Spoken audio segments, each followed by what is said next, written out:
On the record. Vacation by Pastor Roach.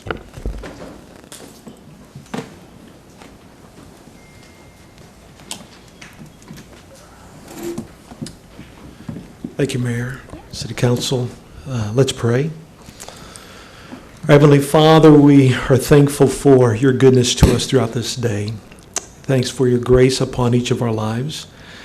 And even tonight, as this City Council gathers, we do ask that you would fill them with a spirit of wisdom and revelation, that they may know your will.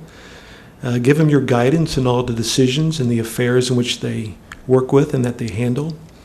And Lord, we do thank you for your abundant provision upon our city. And Lord, we also pray that you would steward a spirit of unity throughout our city. We can have different thoughts and ideas, but may we be united in our hearts to serve one another and to give honor and praise unto you. We thank you and ask for your blessing, for it's in Jesus' name I pray. Amen. Amen. Amen. Thank you, sir. Thank you. Okay, roll call. Ford. Here. Beatty. Here. Parks. Here. Gillespie. Here. Wimpy. Here. And please stand and join Councilwoman Ford for the Pledge of Allegiance. Salute, pledge. I pledge allegiance to the flag of the United States of America and to the republic for which it stands, one nation under God, indivisible, with liberty and justice for all. Are there any items on the consent agenda to be removed? Move Or to any approve the discussion? consent agenda. Second? We have a motion and a second. Roll call.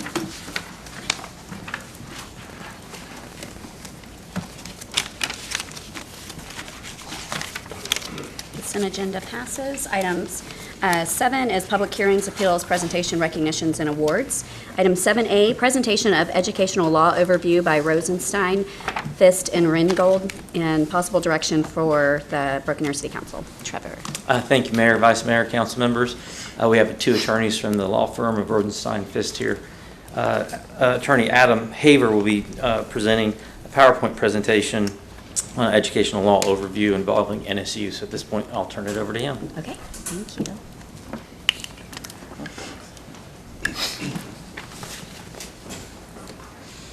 Hello, City Council, and thank you for allowing me to be here. As Trevor mentioned, my name is Adam Haven. I'm an attorney with Rosenstein, Fist, and Ringgold.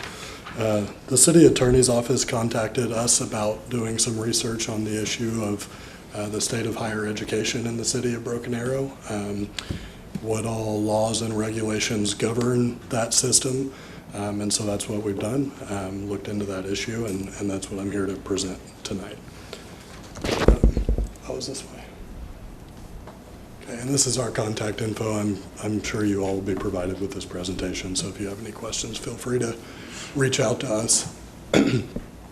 So there are really three main higher education programs offered in the city of Broken Arrow under the state system put in place by the State Regents of Higher Education.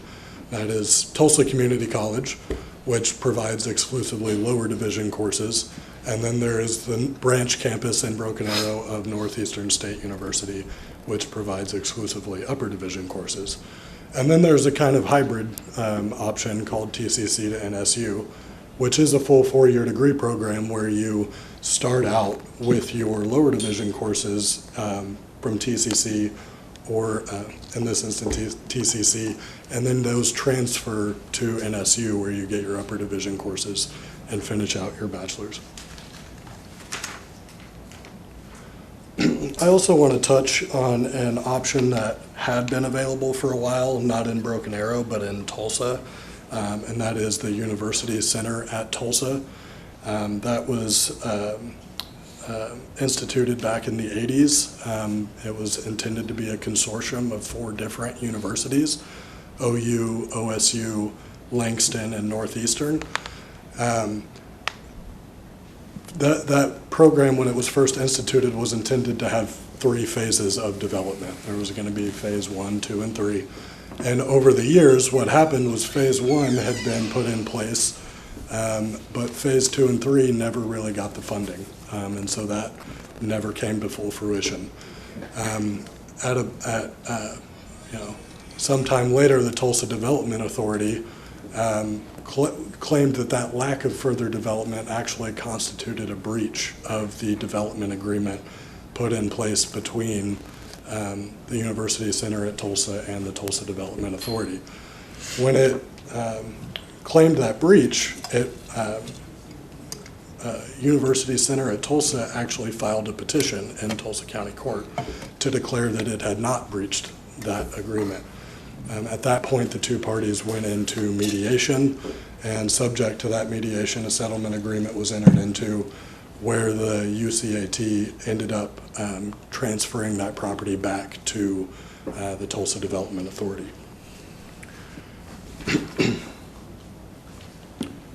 And at this point, focusing in on NSU and the Broken Arrow branch campus, back in 1998, the city of Broken Arrow passed an ordinance which put in place a tax on sales so that it could fund a $16 million fund that would be used to help build a new four-year campus in Broken Arrow. That was intended, as you can see here, the subsequent bolded provision states that it was intended to be so that you could obtain a four-year degree entirely on the Broken Arrow campus. Like I said, that was passed in 1998, and it involved a sales tax, which ended up raising a total of $16 million that were, in fact, used during the construction of the campus. This here is an excerpt of an article. This here is an excerpt of an article from the Oklahoman that was published back in 2001. And it really just walks through where all the funding came from for the NSU campus in Broken Arrow. The construction, as it states, was financed with $6 million from state appropriations, $4 million in state bond money, and then the remaining costs of constructions were paid for from the $16 million of Broken Arrow taxpayers, as well as $2.4 million from NSU's own money.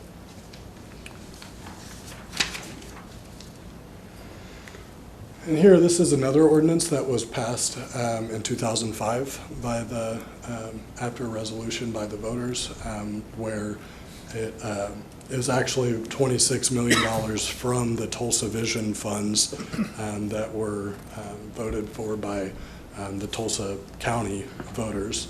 But this resolution also implemented the voter resolution to donate the land that NSU was built on to the NSU branch campus there in Broken Arrow, where it currently sits today.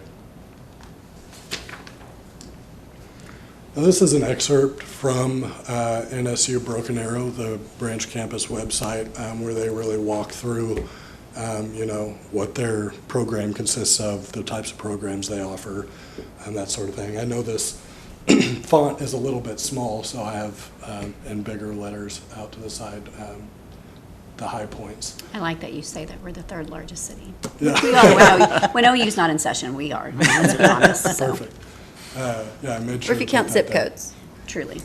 Sorry, go ahead. Oh, you're okay. So this talks about how the NSU BA branch campus was established just 3 years after the 1998 ordinance was passed. It walked through some of the degrees that are available, ranging everything from 30 different undergraduate degrees that consist of liberal arts, science, health professions, et cetera, and then also 18 graduate degrees. What is kind of unique about the Broken Arrow branch campus is that these are offered in really non-traditional course formats, meaning that a lot of these are offered in the evening, or they're offered online, or through interactive video, or through blended formats. They really focus their efforts on partnering with local two-year associates programs, whether it be TCC, as I mentioned, with the TCC to NSU program, or other regional programs. And as you mentioned, Mayor, it is serving the third largest city in the state. So no, this is an excerpt from the NSU BA branch campus's website where they have some frequently asked questions. And the first one, the question that's asked is it possible to complete a degree entirely at the Broken Arrow campus without taking some classes at the Tahlequah campus? In its response, it says that in adherence with state policy, which is the state regent's policy, that the NSU Broken Arrow campus cannot accept freshmen, although it is possible to start and finish your degree at the Broken Arrow campus. And this is through what I was talking about, the TCC to NSU program, where you can actually get classes from TCC or from NSU's Tahlequah campus on the NSU Broken Arrow campus. And then once you've obtained those lower level courses, then you can continue on, obviously, at the NSU Broken Arrow campus for your upper division courses. Now, that answer from the FAQ kind of begs the question, what state policy are they discussing? And this is where we really start looking at the Oklahoma State Regents of Higher Education and their policy and their regs that really designate pretty specifically what the state institutions for higher education are allowed to provide. So as a foundational starting point, it's the Oklahoma Constitution that gives the state regents their authority to dictate what programs are going to be offered where and what resources are going to be allocated to those programs. So the state system under the Oklahoma State Regents regulations consists of three different types of institutions. There are the research institutions, and those we're familiar with, are OU, OSU. There's two of those. And then there are 11 regional universities, one of which would be NSU. And then there are also 12 community colleges, obviously, like Tulsa Community College. Now, the Oklahoma State Regents, their policy specifically states that there are certain functions for each type of institution. Relevant here, since we're discussing NSU, are the functions for regional universities. I have them listed here, and the one I have boxed is relevant to the types of courses that they're permitted to offer, which is both lower division and upper division undergraduate study. They're also offered to do other things like provide professional degrees and graduate studies, and then public service, research, economic development, and essentially anything else that the state regents designates. Now, there is a slightly different set of functions for the branch campuses of regional universities, which is obviously relevant to the Broken Arrow campus of NSU. So their first function is assessing the community's higher education needs. And their second function is providing courses and programs that are part of the institution's assigned functions within the limits of available resources.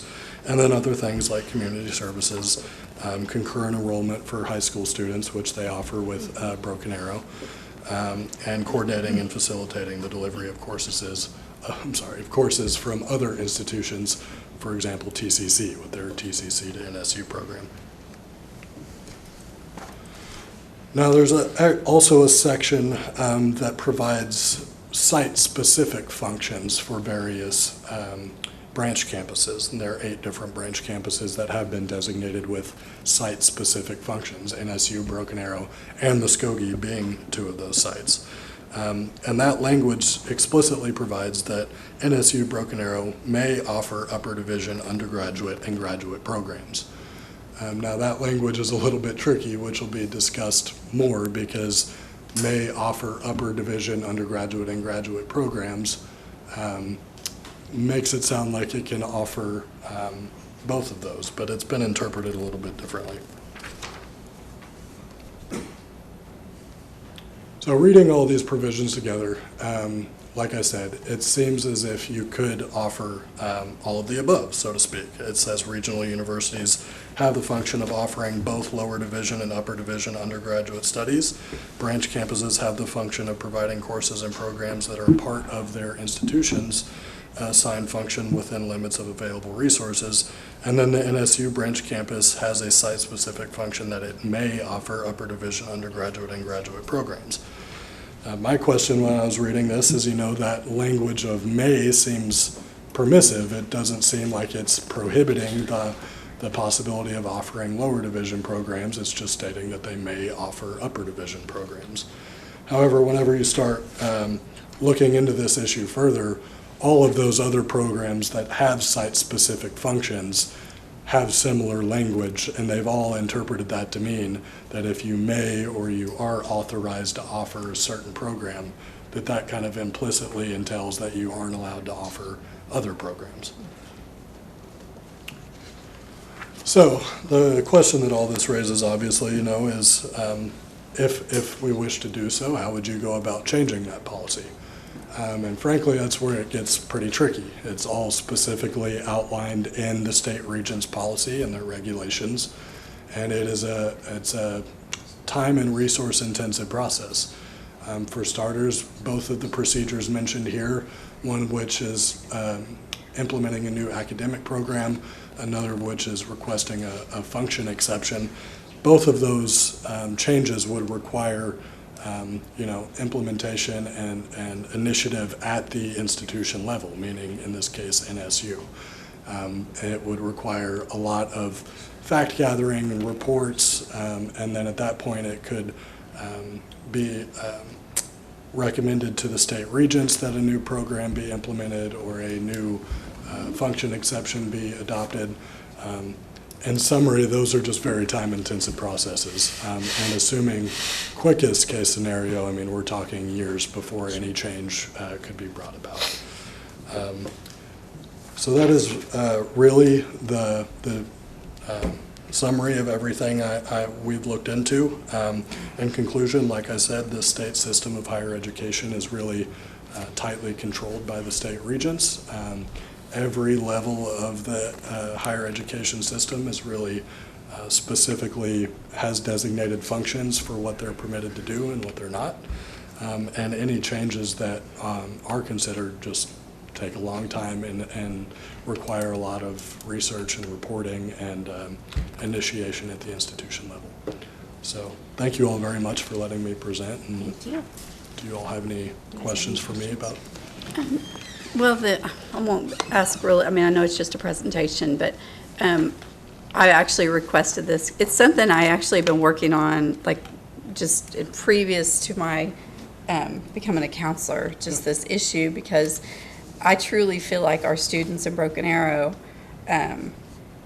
are, I don't even know the correct word to use. Not discriminated isn't the right word, but it's like they aren't getting a fair shot because they literally have to either go to TCC and transfer, or because you don't get the same college experience if you're attending one college and then transferring to another. It's just a totally different college experience.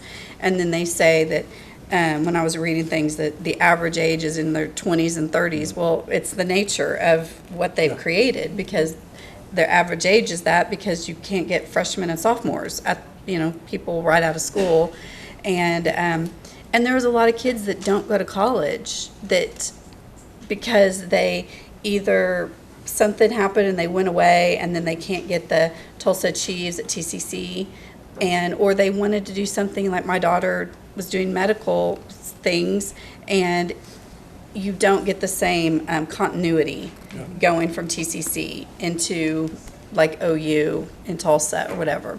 So my thought was, what can we do to meet with NSU and really start a serious dialogue? Because I feel like they never really intended for it to be a four-year school where, and that's just my take on it. It was 24 years ago, so I don't know what happened then. But, the concurrent enrollment that we have now, that just started recently. So it's not like that's been going on for a long time. So, I would like to have a serious dialogue as to what we can do to at least offer some options for our students that they can go all 4 years at NSU and get a degree and not have to because it's not fair to say you can go to TCC and NSU. I mean, none of us are stupid. We know you can do that. That's not what the voters voted for. And it's kind of, and what I've been told through the years is that it was some sort of state law that didn't have anything to do with just NSU, but that it had to do with UCAT, and it was all of, like, even in Tulsa, they don't really offer 4 years at any public universities, Yeah. which I don't know if that's true, but I can't think of any place That's other my than a private understanding, university. yeah. That's my understanding. So it's not just us that are dealing with that because of that agreement with UCAT so many years ago, which was long since dissolved. Yeah. I mean, Yeah, so that would just be my only thing, is I would just like to have a serious discussion with NSU, because I know they are the ones that have to go before the regents. And the regents are they appointed by the governor? Yes, I believe so. Okay, do you know, does anybody know? I don't. I don't know, so, I think there's only like 5 of them. That sounds right. Yeah, they make I like a didn't lot look of into that decisions. specific issue, but I do. With 5 people. So, Well, I had the privilege, because this was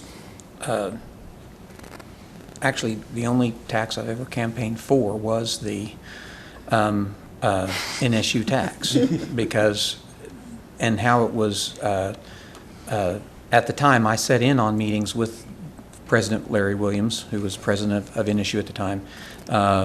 My law partner was part of the committee that studied this, that worked with President Williams and the NSU board, the NSU's board of governors, and other community leaders at the time that worked to make this happen. And at the time, it was understood that we would only have graduate or upper level courses. But the goal was, much like the Field of Dreams, if we build it, perhaps they'll come. And if we build it and demonstrate that there's a demand, that there would be an expansion. I mean, I think that was a lofty goal. I think it was unrealistic given the entrenched nature, the political nature of the education system in Oklahoma. It's very, very political, to your point. For some valid reasons perhaps, and others just because, you know, territorial, different groups have different goals. But I agree with the Vice Mayor that when you read our ordinance that was voted on by the people, the goal, understanding it may take some time, the goal was to have a 4-year degree that you could attend NSU. And I think we've all accepted with a wink wink and nod nod that, well, we're kind of doing that because TCC offers classes there and so on. But that's really not fundamentally what I believe the voters were hoping they would get when they voted for this. I too agree it's time to start this dialogue, and serious dialogue, not because the conversations have been going on for 2 decades about how we make this happen. And I do think that it's a broader discussion of getting Tulsa, Bixby, and other communities involved, because they would all benefit from this. Tulsa as much as anything, because I think even OSU and OU can't offer lower courses. I think that's what you're saying. And that's really kind of absurd when you think about it. And I believe that probably that has to do with the strength of Tulsa Community College, which is an excellent higher education option. And especially with the Tulsa Futures, and if you live in Tulsa County, have a certain GPA, you get to attend for virtually, I think, the cost of books and fees. I mean, that's an extraordinary gift. That's not going to go away, and the student who wants to benefit with that still will. But there are students who are willing to pay to go to NSU or OSU or OU or Langston in this area for all 4 of their degrees, and it just, I think, practicality, there's a reason that discussion needs to be had, and that is what the people in Broken Arrow voted for 24 years ago. And that's what I was going to say. I don't feel like the voters got what they thought they were going to get. Right. And that's what I want to try to fix. You know, whatever we promised the voters, or whatever they thought, you know, I mean, it's been 22 years. That, I know it takes a while, but like, I feel like we should have probably started 22 years ago to maybe we would be there now. But I really feel like we do need to give the voters what they thought they were voting for. So whatever that takes, definitely be sitting at the table with NSU. And, I mean, $16 million of our money is in with NSU, and I just want to make sure, that we get what we promised. And the other thing is, we offer that concurrent, but once a child is out of school, so if they haven't finished, so they started NSU doing concurrent when they're, in high school, but then if they only got through their freshman year and they still have their sophomore year, so then they have to go to a TCC for their sophomore year and then transfer to NSU. So it's just this, it is a very convoluted way to, and I mean, I attended college 4 years at one university, and there is something about that college, and she just sent her baby away to NSU, as a matter of fact, in Tahlequah this weekend. But there's something about that experience of 4 years at a university. All of us are proud of our universities because of that. And I just think we owe it to our kids and the adults that want to go 4 years as well. But I'm thinking mostly for the kids, because somebody has to advocate for them. So, and I know you're just doing a presentation, but you're getting a lot of I understand. I mean, I get where you're coming from. The language of the ordinance does seem to speak to I think the Yeah. public, they got what they voted for, but I agree, I think it was Councilor Udi that we talked about it. They got what they voted for, but they just thought it would evolve to a regular 4-year school. And I think that's different than, what I mean, the legality of it was they did it. Several years ago, we talked to them, and I'm not putting words in Northeastern's mouth, but one of the reasons that they didn't want to get involved with it is they're so dedicated to Northeastern. And so many of the kids in Broken Arrow go to Northeastern, as you know. And they You mean in go Tahlequah? there- In I'm Tahlequah. talking in Tahlequah, on campus. So it really is, they're competing against themselves. So they weren't really willing to really discuss it because of that, is because it would hurt their home campus. Yeah. But Broken Arrow is so large, it seems like there's something that can be done. Yeah. To get that. Now, I go back so far, UCAT was successful, because I got my master's degree from UCAT. So it's pretty old. So it did work well while it was working. But we always thought this would evolve to a 4-year school. So whatever it takes to possibly pursue that, if it needs to start with Northeastern again, in Tahlequah, their home school, then so be it. But we really I feel like, and I think you all feel like, we're large enough now that we need to have a 4-year school, college here in the city of Broken Arrow. Well, and I hate to think that NSU would sell itself short and think that Tahlequah is an amazing campus. It's an amazing experience. I don't see this wholesale abandonment of Tahlequah for Broken Arrow. I see it as adding additional options. Of course, that was many years ago, too. Right, right. Another Yeah. group of people, so maybe they wouldn't now. So I agree with what you're saying. I mean, NSU is such a fine institution that of course, I graduated, full disclosure, from the only real university in Oklahoma, which is University of Tulsa, but that's a different issue altogether. But the point I make is it's such a fine university that I would think it would be proud to be a part of the Broken Arrow community and still serve all of Northeastern. I mean, basically, we're talking about a university that can serve all of Northeastern Oklahoma, and they have positions in Muskogee and Tahlequah and Broken Arrow. Think of how much bigger it could be, and I know OSU, and you probably don't like hearing me say that, but actually they're research universities. They serve a different role than the regional universities. So, I mean, we can all play in the same sandbox together, I believe, if done well. Yeah. And you definitely don't get the same college campus experience at the Broken Arrow campus, so. No, Right. not right now, you don't. It's kind of, you drive out there, it's an extraordinary, beautiful facility. I live on the south part of town, and you're coming around, heading towards Joplin, and you see this beautiful building with this clock tower, and you say, my goodness, it's like an island oasis, this beautiful campus. And I think it's underutilized because we don't offer what could be offered. Right. And I think Broken Arrow would support that, and not only Broken Arrow, but I think it would become another option to TU, ORU, and all these other places that offer. I mean, you can get an excellent education in Tulsa area, but why not make it even more affordable and grow those options, because some kids are going to enjoy themselves at a place like NSU more than they would at OSU or OU or TU or ORU. I mean, it's just different personalities and different work differently. And when I was studying education, that was the point, is you have to educate your audience. Students learn differently. Well, institutions teach differently, so giving them more options to go to a place that fits their personality and their learning style is always going to be a plus. Well, Michaela's not here, so let's assign her this. Yes. We'll have Michaela check into it. She's the go-to Loves person. taking She's probably on stuff. watching it. I'm sure. Michaela. But I think, I agree with the vice mayor, and I think everyone else here has basically said the same thing. I think it's time, perhaps past time, but definitely time, to start having a positive dialogue with NSU, the regents, everyone.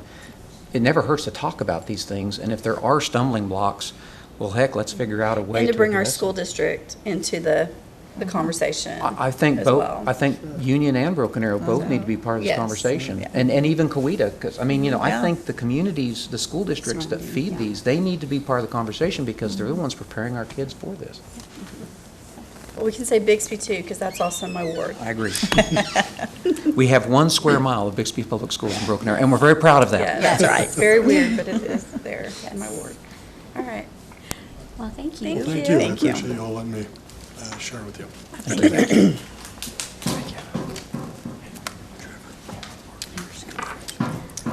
So item 7B, presentation, discussion, public hearing, and possible acceptance of an adoption of the final report of the Broken Arrow Public Transit Study. Larry Curtis, welcome back. Thank you, Mayor, Vice Mayor, Council. Larry Curtis, Community Development Director. The Broken Arrow Public Transit Study has concluded. The final report of the study is hereby presented to the City Council. Feedback on the draft final report was welcomed through the month of July via our project website and through social media. Key areas of the study were focused on defining the vision, defining the issues, and defining the future, and determining the path forward for our community. We had over 530 people respond to the survey. We had 110 comments that were provided through our interactive map.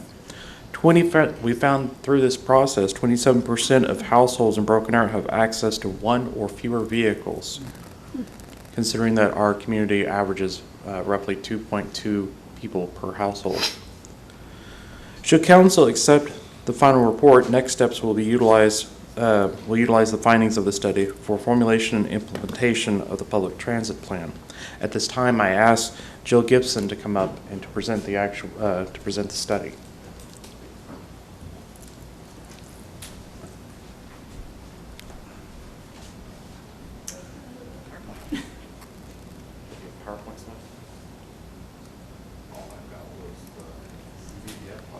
Great. I'll drive. This is what was in our packet that we got too. Yeah, there should. Oh, yeah, no, there's a PowerPoint and in our packet. Yeah.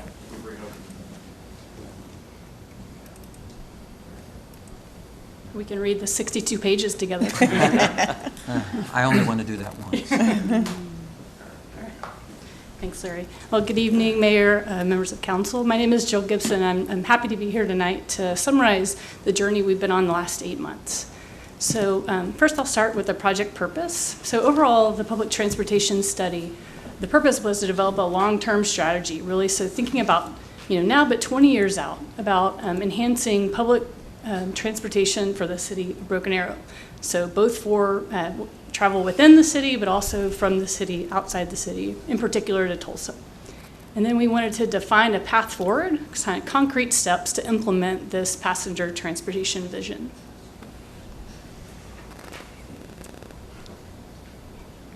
Next slide, I think because it's a PDF, I probably can't click.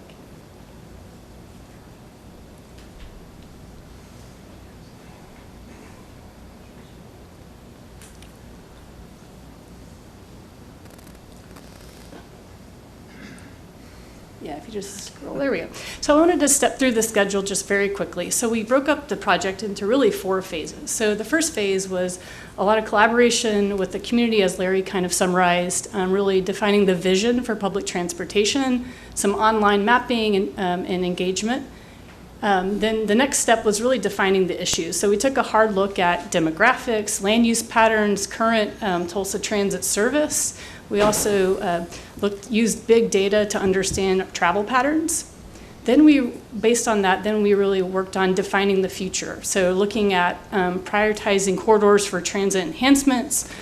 We developed transportation scenarios to talk to the community and the steering committee about. And then the last step was really developing the final transit plan. Next slide. So quickly, just to highlight our public engagement efforts. So we held 2 public meetings. The first public meeting was during the snowstorm. So we went virtual, we pivoted quickly, but it was, I think, really successful. It was very engaging. We had 2 different activities, which I'll talk about in a moment.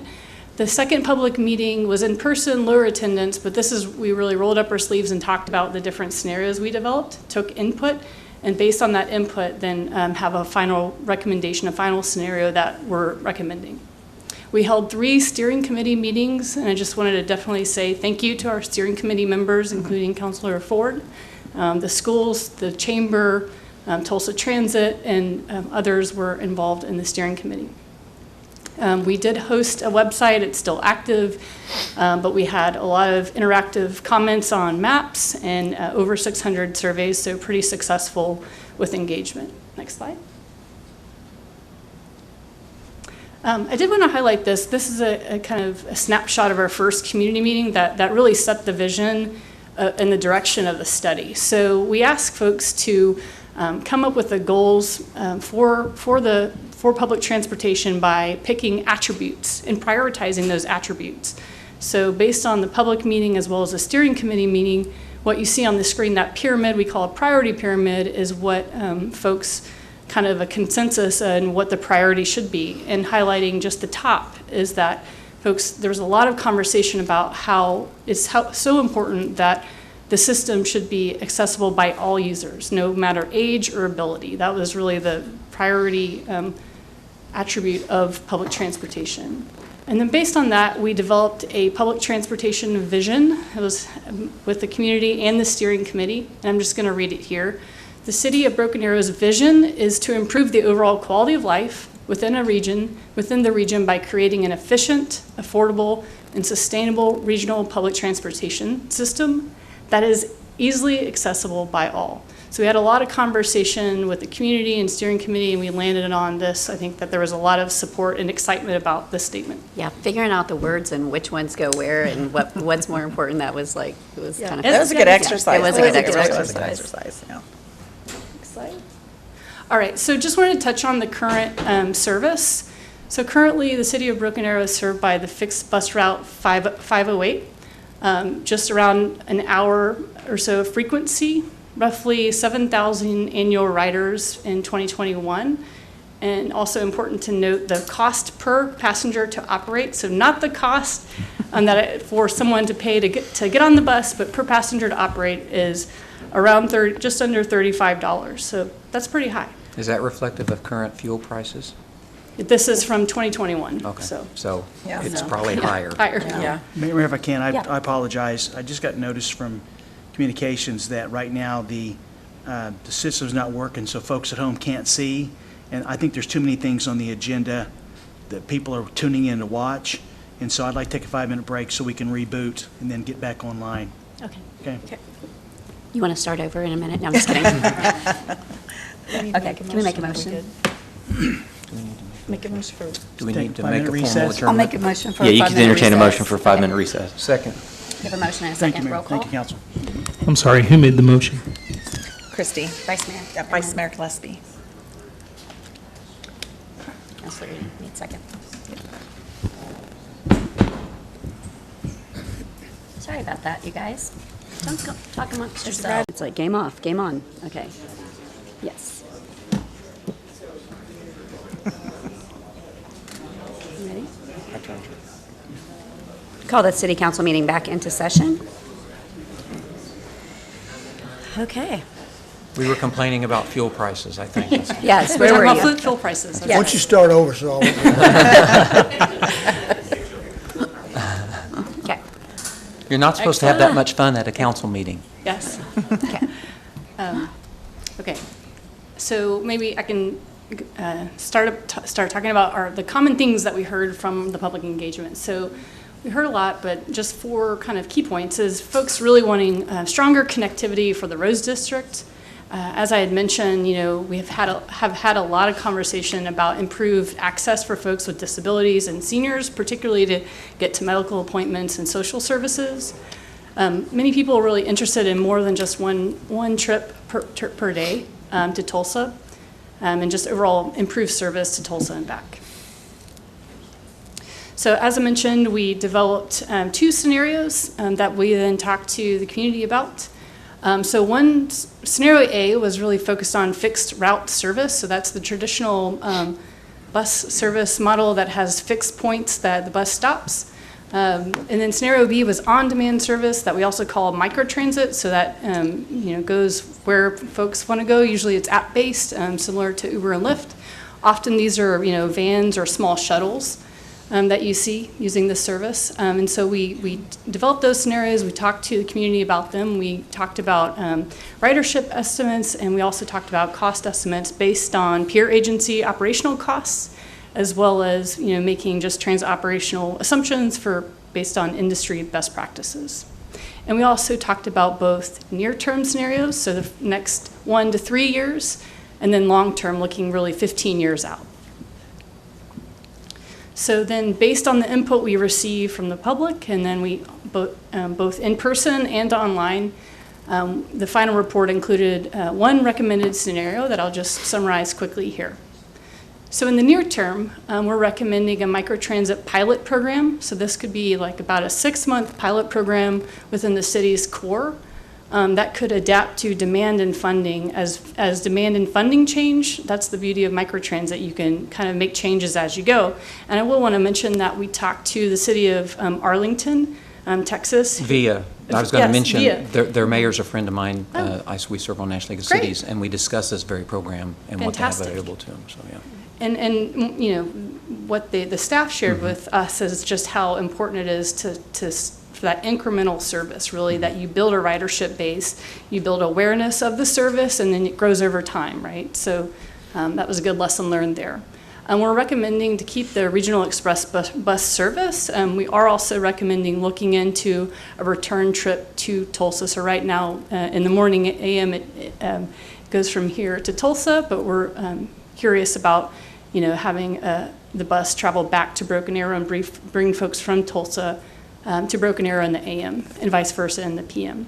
We're recommending that the local transit authority continue to own those vehicles and operate that service. And in the long term, looking to expand, like Arlington, to really citywide coverage. And then also, if the need exists, and this was based on some conversations with members of the community, considering local fixed route service. And again, this is 15 years out, so there would be a lot of evaluation and analysis done between now and 15 years to determine the exact fixed route service details. And also, just to mention that you can learn a lot from travel patterns with microtransit, and you can gather a lot of that data and adjust your service accordingly.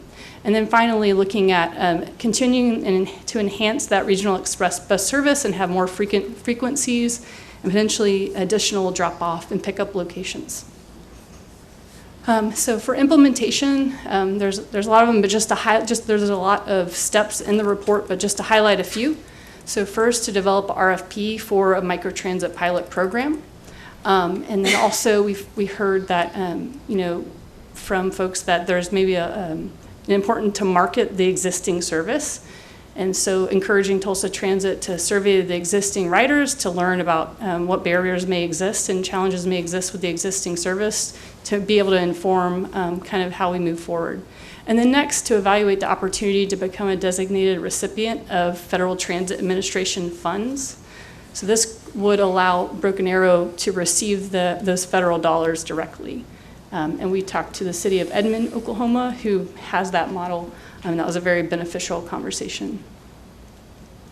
In the near term, looking to use an existing grant program to fund that pilot program.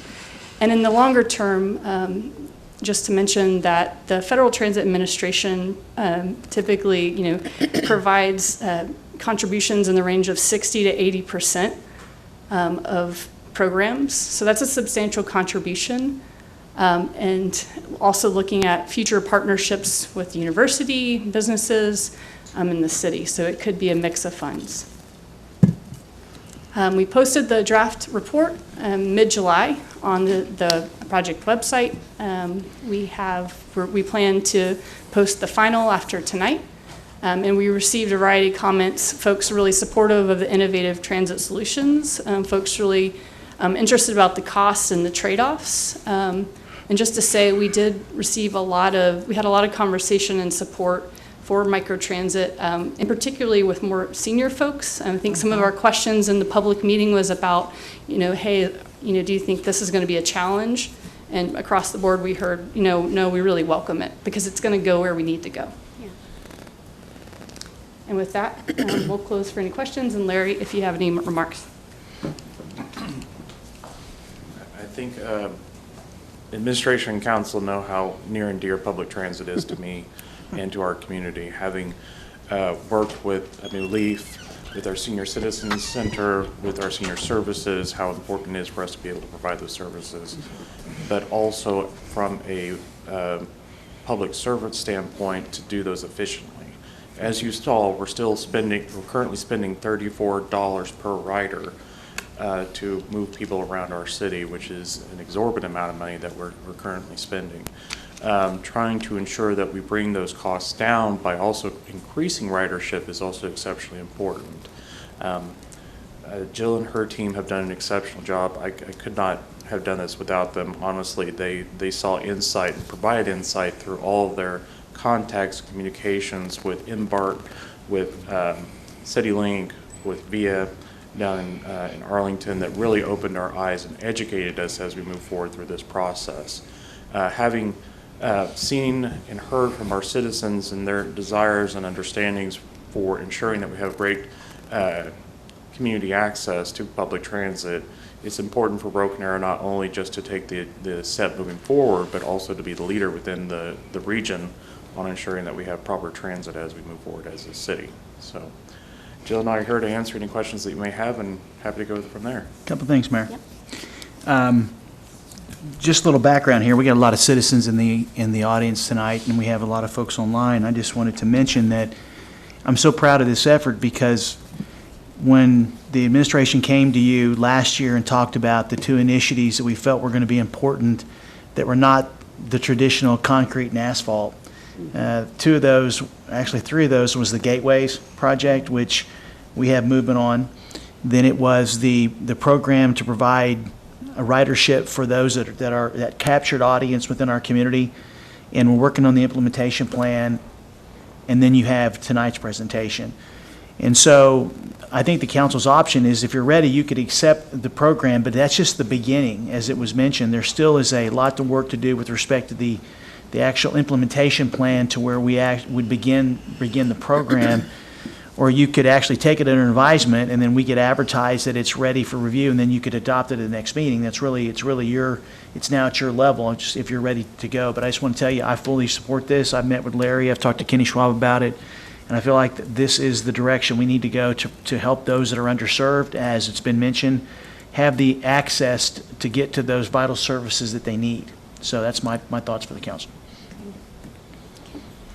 I would thank Lisa for serving on this. This is a topic that's near and dear to me, both from the transportation side and the years of service on the senior board, and watching many of those folks in that particular need range either not being able to drive because they of their physical impairments, or just not having the financial wherewithal to do that, needing to get to doctor's visits and things like that. And developing a bus program that worked kinda in the 80s and 90s, but now with the development of microtransit, that's really the future we're headed to. And so this report, I support that, having a bus line to get us to and from Tulsa, that's important, but I'm even more focused on how we get are the people who need it from the door of their home to the grocery store, to the doctor's office, to the post office, whatever they need to do business in. And that's where the microtransit, and that is the future, I think. What this tells me is what we've already, and you're seeing nationwide. Arlington was one of the earliest to adopt it, but you're seeing nationwide that this is where it's heading. And I think we need to be in front of that trend, not behind the trend. So, I mean, I support this very much. I mean, I would be okay with and would make a motion accordingly of adopting this final report so it can be submitted for finality and publication. Yeah, and like, so we can get started on it. We don't need to wait. I'm for that. Yes. Would you like I'm to excited. second his motion? Oh, I will second his motion. All right. We have a motion and a second. Roll call.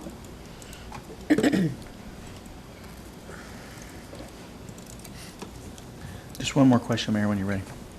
Always forget. So the implementation, Larry, I mean, estimated time, because I know a lot of people are interested in this. When do you think you'll be ready for, present it to me, and then we can get it to the governing body, then we're ready to roll, literally? So staff will be working internally to move forward with the next steps with the funding that we currently have available in this fiscal year budget, working with our partners that we currently have in place, but also potentially working with new partners. We hope to have a proposal at the beginning of the year for us to be able to move forward with the pilot program, and then also to have a plan in place as we move forward with the entire project. And you're right, there are federal funds available and grants available right now, but I think there's some short time frames for getting those things in, so we want to be mindful of that. Absolutely. Yeah. All right. Passes. Oh, good. Yes. you. You're Thank you. good. Thank you, guys. Thank you. All right, moving on to item 8, citizens' opportunity to address the council. We have one person signed up for speak in favor of our Battle Creek Golf Course trees, it seems. Brad Young?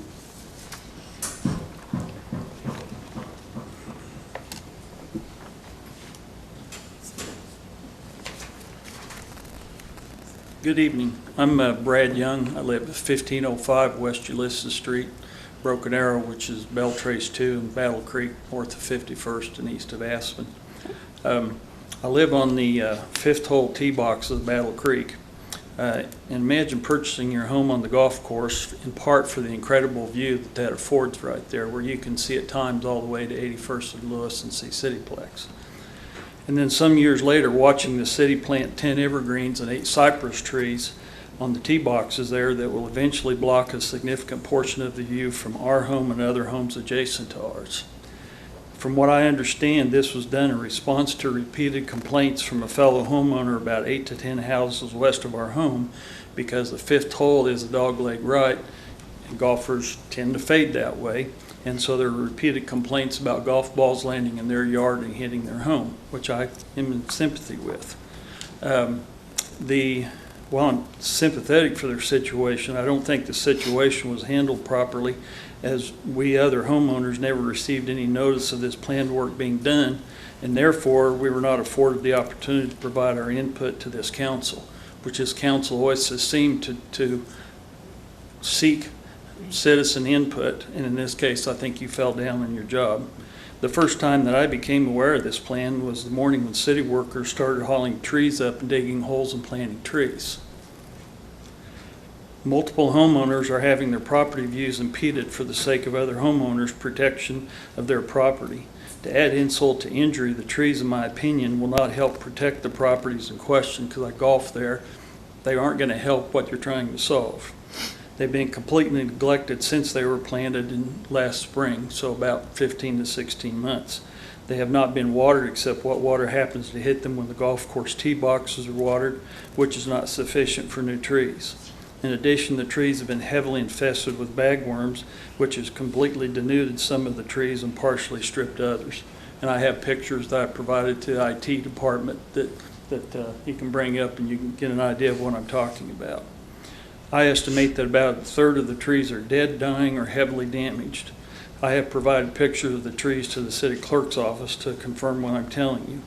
Coincidentally, city workers, which I believe were Parks Department employees, came out the day after I spoke to the Parks Department on August 10th and pulled off as many bagworms as they could find. I've spoken to the director of the Battle Creek Golf Course Maintenance and the Broken Arrow Parks Director, and have learned the following. Even though the trees are on the golf course, the trees are the responsibility of the City Parks Department and are therefore out of sight and out of mind.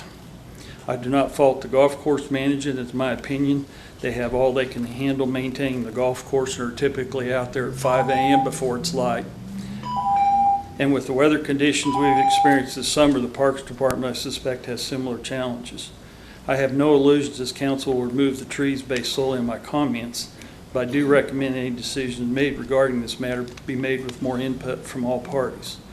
A small piece of information is that there's approximately 500 homes just bordering the golf course holes.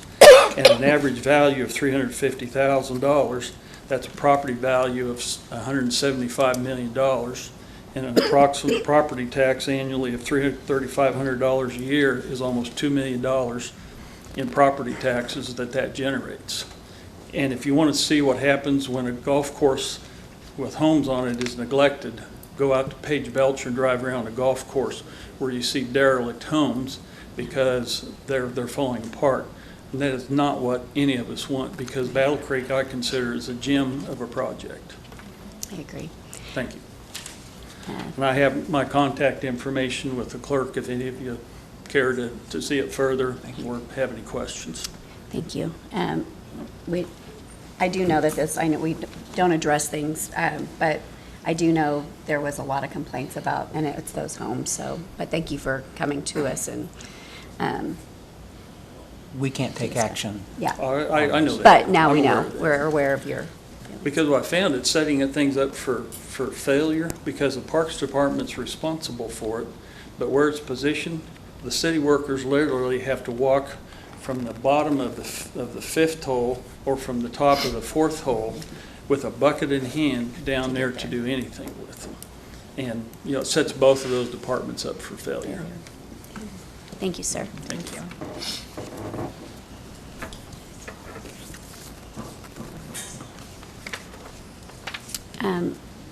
On that note, can someone, can Kenny get with him? Well, I just want to be clear that the council wasn't derelict in any of their duties. I'm the one that made the decision to put the trees in as a result of the recommendation from the golf course management and parks. And if there's an issue with maintenance, then I will address that. But I believe the trees need to stay based on everything that took place in order to address this situation. So I'll be glad to meet with the homeowner and talk to him about it. But this is 18 months of discussion to try to address an issue which I think we had resolved. Maintenance is a concern to me. If we put something in, we should Yeah, maintain we it. should maintain it. Okay. All right. So you're going to follow up on it? Be glad to. Kenny and I will. Okay. Item 9 is general council business. 9A is consideration, discussion, and possible action regarding PUD 94AA, East Battle Creek, 23 acres.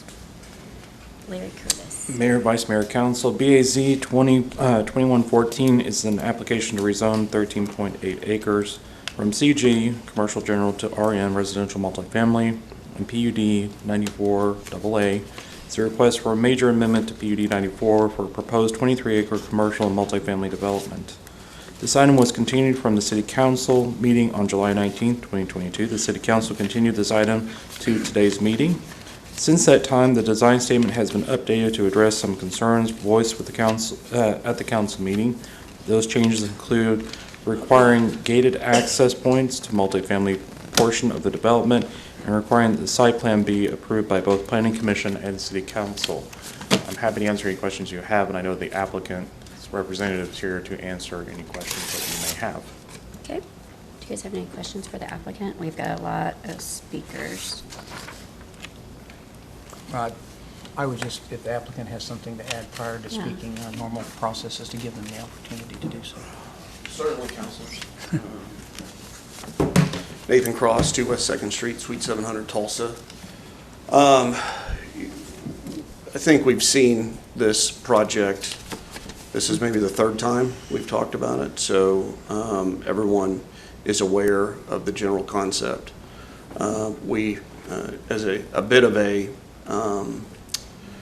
restatement of what we've already talked about, this went, as we know, through a comp plan amendment that created a scenario where there's a step down in density between the hard corner on the northwest side and the residential and golf course development to the east.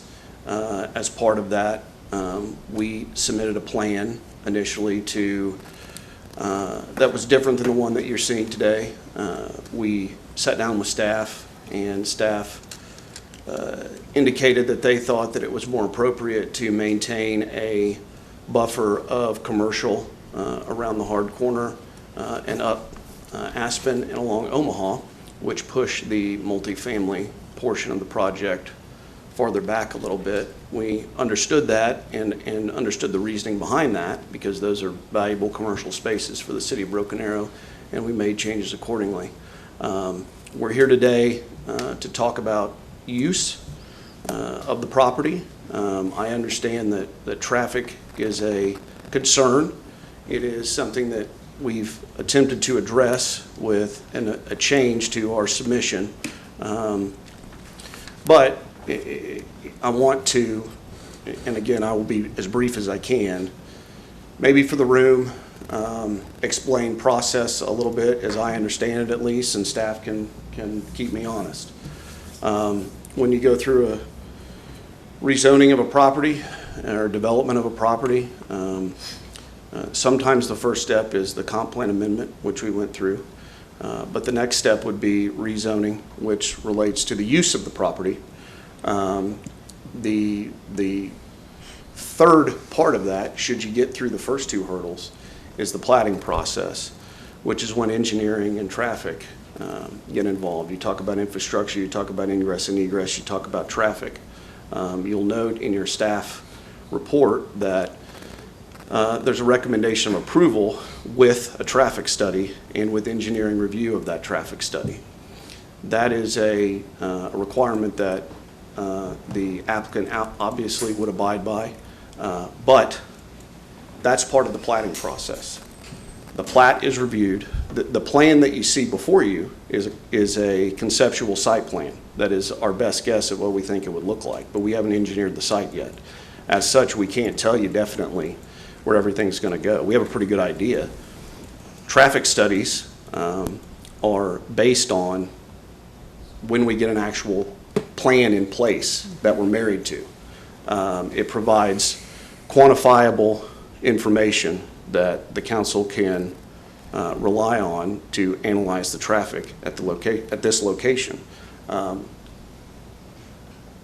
Should we get past this, we would get to that point.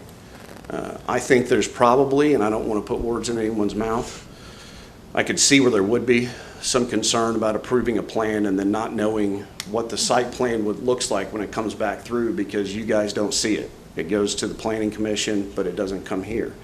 To try and address that concern, we've added to our request that our site plan would come back to you all for approval to ensure, with the information of the traffic study in hand, that this project still makes sense. With that being said, I'd like to, if you could, this is our revised.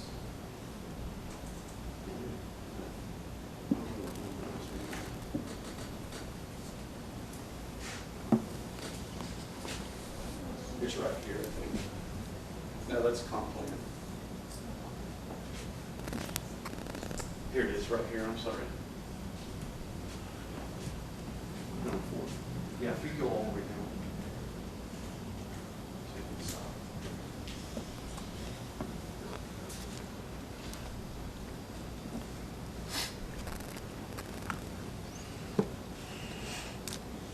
Go back. So as part of what I'm talking about, based on the comments we heard at the last meeting, we've attempted to try and address this issue in a fashion. And that fashion is that we propose creating a access point right here. This would be restricted access. I guess it could theoretically be exit only. In addition to the restricted access on the west, or on the, I guess that's the north side. The main access point would obviously be down off of Aspen, where you see the clubhouse concept and the two gates. The goal of this change would be to drive more ingress and egress off of Aspen. Again, this is something that would be looked at and studied at the plating phase. Would include a traffic study that would demonstrate the traffic impact at this location, and would include, as we talked about briefly in previous meetings, a dedication of additional right-of-way along Aspen and Omaha, I think, including deceleration lanes if necessary, which I think we assume they're going to be necessary to allow easier ingress and egress. Again, this is a use conversation, but I know that's what the comments were at the last meeting, and so I wanted to point out that we made that change and that we had provided, being sensitive to the idea that a site plan doesn't come back before you all with the traffic study information in hand and an ability to review and comment and approve or disapprove that site plan prior to platting. We added that requirement to our request. And I'll take any questions you might have.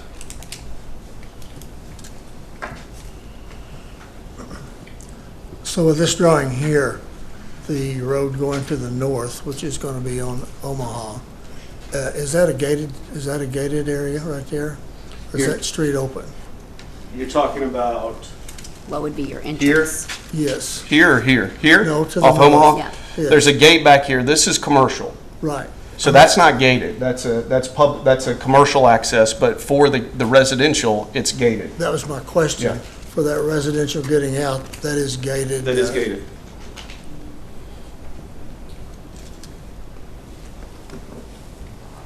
And that is one of the things we talked about last time. And that, to be honest, that was on our plan before, but what we're trying to present is a conceptual plan. I mean, we have not engineered the site. We work with an engineer has done a lot of work in Battle Creek and one of the planners did the original Battle Creek plan, and so they got a pretty good idea of what they're doing. But this is all dependent on engineering, and in this case, our engineering and approval of a site plan and a plat that would be built off that site plan would all be driven by another round of public hearing and comment with traffic study information available.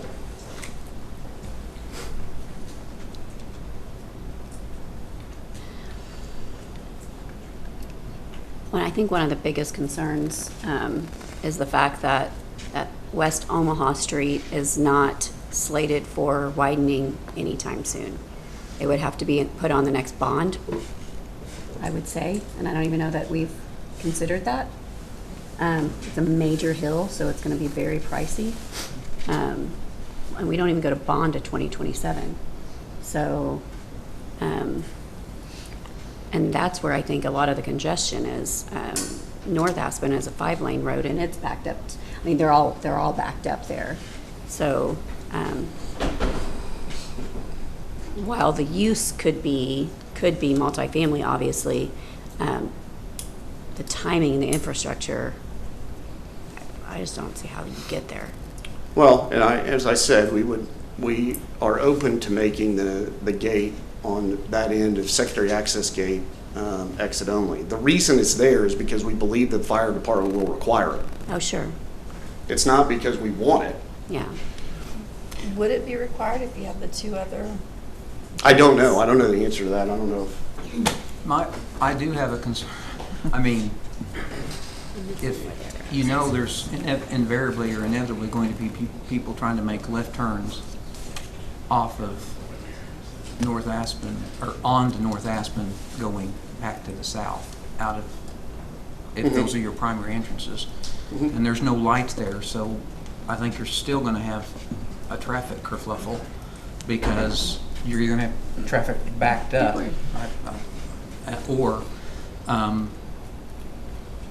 or you're run the risk of increased accidents of people who insist on making left turns on unprotected. Well, and I And feel I mean, like, that concerns me. No, that concerns I me. feel like if I were living there, I would come out and turn right onto Aspen, so I didn't have to turn left. Because the highway isn't that far away. I mean, because the highway, it might seem closer, but really, if you turn right on Aspen and left on Omaha, the highway's just right there. I agree with you completely. I just know people. Yeah. They're gonna wanna make a left turn out of there.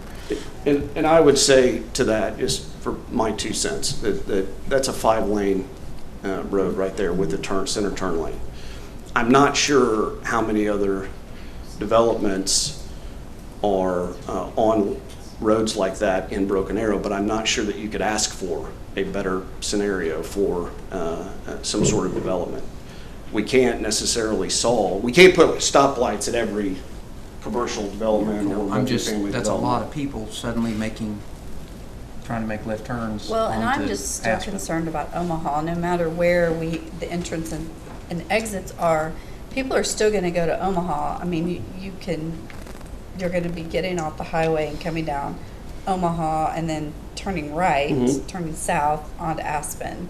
And that's a big, huge mess right now, much less, and there's already another apartment complex going in on the northwest corner.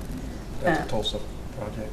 Yes, I know. No, But it's I'm- still no, I was there. asking, Still is it a traffic. People traffic? still No, I live agree. in Tulsa. I know, no, I was saying. I Yeah, couldn't it remember. is. That's not what- Okay. No, Yeah. I was It still asking. adds Yes, to the it's a Tulsa traffic. project, yes, sorry. But there's still a lot of people. I mean, right now, I said at the last meeting, I've gone and driven it, and it wasn't even rush hour, and I sat through 4 stoplights. And that's frustrating. And so those people right now could go and come down Aspen, but they're not doing that. So those people that are already doing that aren't going to change their traffic patterns. That's what they do right now. So we're just adding more people to it. So I voted for the comp plan change. I was one that did vote for it because I actually like the idea and the thought of it. But just the infrastructure right now, and once I went and drove it, I'm like, this is crazy. Mayor, members of council, I rarely make comments when it comes to projects because I'm a strong believer in economic development, try to grow your community. But in this case, the infrastructure really concerns me, and so I have a question for Larry and Trevor. The developer may not want to hear this, but is there any way to condition the PUD on waiting until that road has been widened to where we can address the intersection and we can work with Tulsa, subject to? I'm trying to look at this because I do see the development has the potential for a project, but our infrastructure in this case, this will be one of the first roads that I'm going to have to recommend to council that we widen because of the amount of traffic that is there and the fact that Tulsa County is going to be widening a couple of miles to the east. So we need to tie that in together. So I want to throw that out for discussion because I rarely comment when it comes to projects, but this is something I think we need to discuss further. So is that possible? So the short answer to your question is yes, it's a zoning decision. It's a public health, safety, welfare issue of traffic. Courts look at it as long as the issue is fairly debatable. They'll give deference to the legislative body. And so the short answer to your question is yes.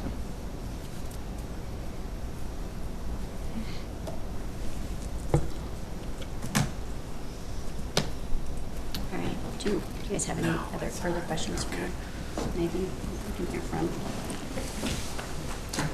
Thank you. Thank you. All right, so we've got, so we have 153 that do not wish to speak, but are in opposition. And then we have 13 that, a couple of people marked that they did want to speak and that they didn't want to speak, but they are in opposition. So when I call your name, just let me know if you're going to come up and speak or not.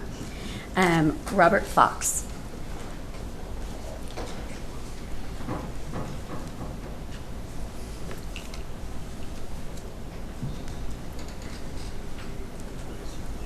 And if you'll state your name, you'll have 3 minutes.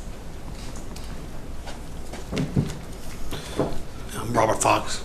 I live at 1804 West Lincoln Street. So to start it off with, yes, the traffic is horrible on 51st Street. I will note that it's about a mile away. It's not like just turning the corner and jumping on the highway like that. Second of all is I live in Shiloh, and traffic already cuts through our neighborhood a lot to bypass the traffic. So we're not a gated area, so all we get is traffic going in and out of that area, not part of our housing addition because of the backup. Okay? So, and rightfully so, might be 8 years or better for maybe, and we put a maybe on there if the voters pass it. So, I'm gonna go through real quick. So, I'm gonna ask you, council members, did you walk our area and talk to the people? You don't have to answer, because I did. I walked every house in my neighborhood, and all of them opposed it, with no questions. So, the representatives that are representing us for Broken Arrow, I don't understand why that the Battle Creek area is all opposing it, and we're getting negative feedback on that. So, how many apartments that are in our area that are next to the golf course? There are 2 right now. This would be probably the 3rd one, but if I'm only counting the ones that are really on the golf course themselves. And that's over probably about 500 units or better, which is ridiculous in itself. I want to know, since that you read off the ones that are opposing it, is there anybody in favor of it? Not in the stack. Yeah, let the record show no one. So Developer is. Developer process. One member. And by the way, that member doesn't live in Broken Arrow, nor does he go to school in Broken Arrow, nor does his wife live here. I understand that. But I'm addressing in the sense of he doesn't have a game in this fight. Okay, so we have one member then that is for it. Everybody's opposing it. All right, so let's let the record show that, because we're not reflecting that at all. And how many members of you got emails reflecting negative on this? Oh, yeah. Did you get any that wanted it?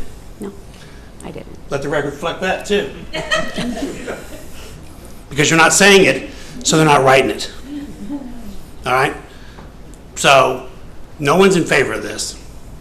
And why we're getting yes votes, I have no idea. I really don't. Thank you for your time. Thank you. Just for the record, I did check to see what our apartment occupancy rate is right now, and it's a little over 96% occupied, which kind of blows my mind, actually. But we do still have other apartment complexes that are going up right now. That doesn't factor into that, so. Okay. So Scott Grimm, I've got you marked as wishing to speak and not wishing to speak. Scott Grimm? He's in opposition. Scott Hibbets. You're not Ashley Hibbets, you're Scott Hibbets. You have 3 minutes, sir. Okay, thank you. I'm Scott Hibbets. I live at 1705 West Montpelier in part of Shiloh. I think most of what I was planning on saying has kind of at least been addressed. And first off, thank you. Thank you, Mayor Whippy. Thank you, City Manager Spurgeon, for at least considering putting this on hold until the correct infrastructure is in place. My biggest concern, where I live is the furthest road on the north side of our neighborhood. And especially in the mornings, I think, Vice Mayor, I think you drove it in the afternoon, but in the mornings, Omaha will back up anywhere from a quarter of a mile to a half mile, so people turn south down Oak to come through our neighborhood. And so at least twice a month, I'm turning right off my street, and I literally, sometimes I will say a prayer that I hope that nobody is pulling down south down Oak and hitting their gas pedal, because everybody's in a hurry. So if they're rerouting through our neighborhood, they're not driving slow. I've literally been passed on Oak in our neighborhood by someone in a hurry. Thanks. And my other concern with that is literally, it's not even 100 yards, I don't believe, from the entrance right there. There's a bus stop right there. And I worry about kids. I worry about people turning south down there to cut through our neighborhood and a kid being in the way, and that's it. So if the correct infrastructure is in place, I think, that could potentially change the way many people feel about this. But if we're 6, 7, 8 years away from having that in place, I think we should maybe at least considering putting this on hold. So, but thank you for your time. Thank you. Thank you.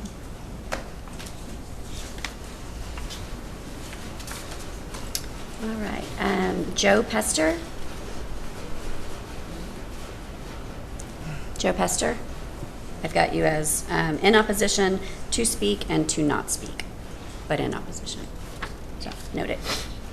Gail Morris?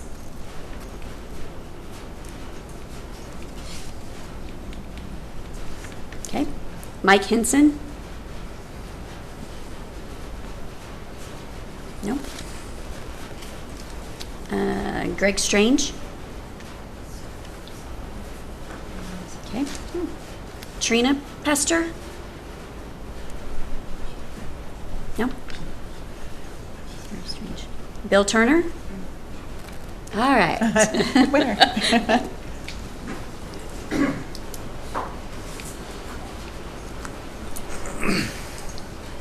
Evening, Mayor, Vice Mayor, and Evening. rest of your councilors. And I'm here to, I was kind of glad that people before me talked about traffic a little bit, but I didn't plan to talk about traffic. I'm planning to talk about density. Okay. And I need my drawing up there. I started with this drawing to come up with my crude drawing. At least it will work.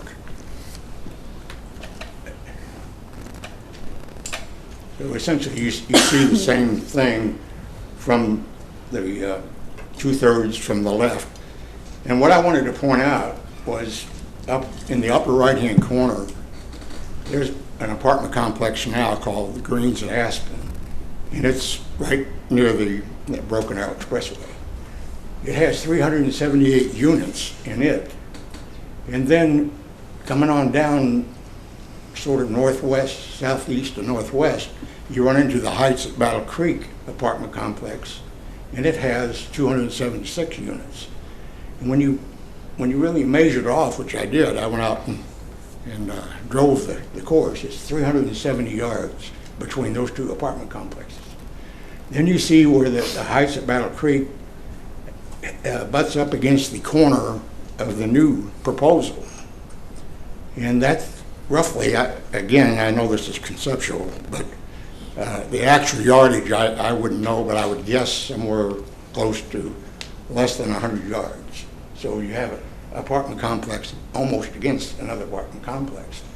And their proposal is to add 328 apartments. And so when you add all that together, you come up with 982 units in just that span.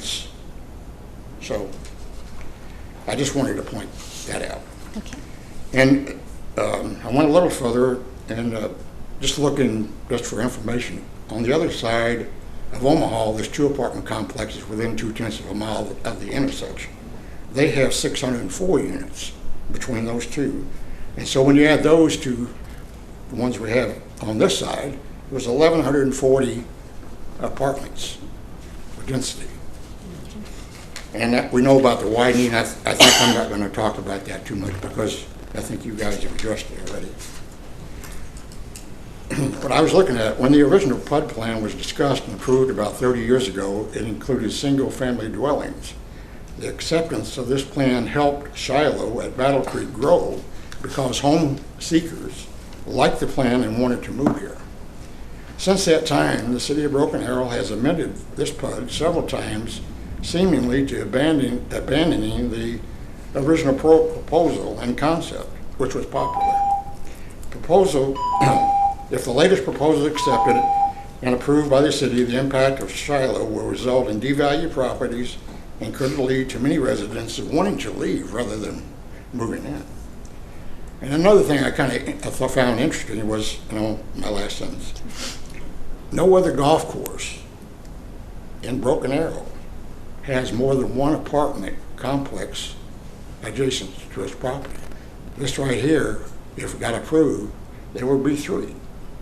If Broken Arrow is looking for, I want to be number 1 for having 3, okay. But Indian I don't Springs see does that. have 2 apartment complexes, but that, Okay, Yep. thank you very much. thank you, sir. Manette Winnington?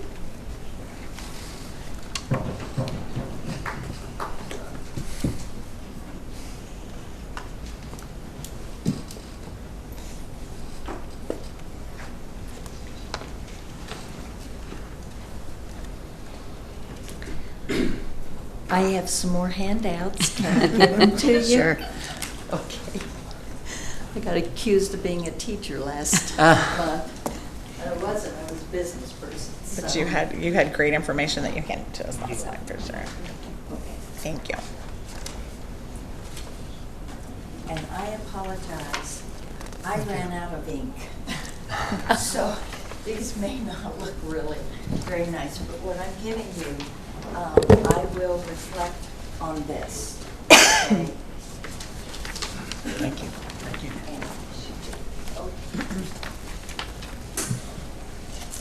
Good evening, Mayor Wimpy and council members. My name is Minette Whittington. I live at 1605 West Plymouth Street in Magnolia Gardens at Battle Creek. I'm here again in opposition to the rezoning at 51st and Aspen area. For the past few weeks, I've been thinking about what else I can add to the information I presented to you at the last council meeting. And you weren't here, Mayor Wimpy, okay, at the last council meeting, and I really can't add any more factual information.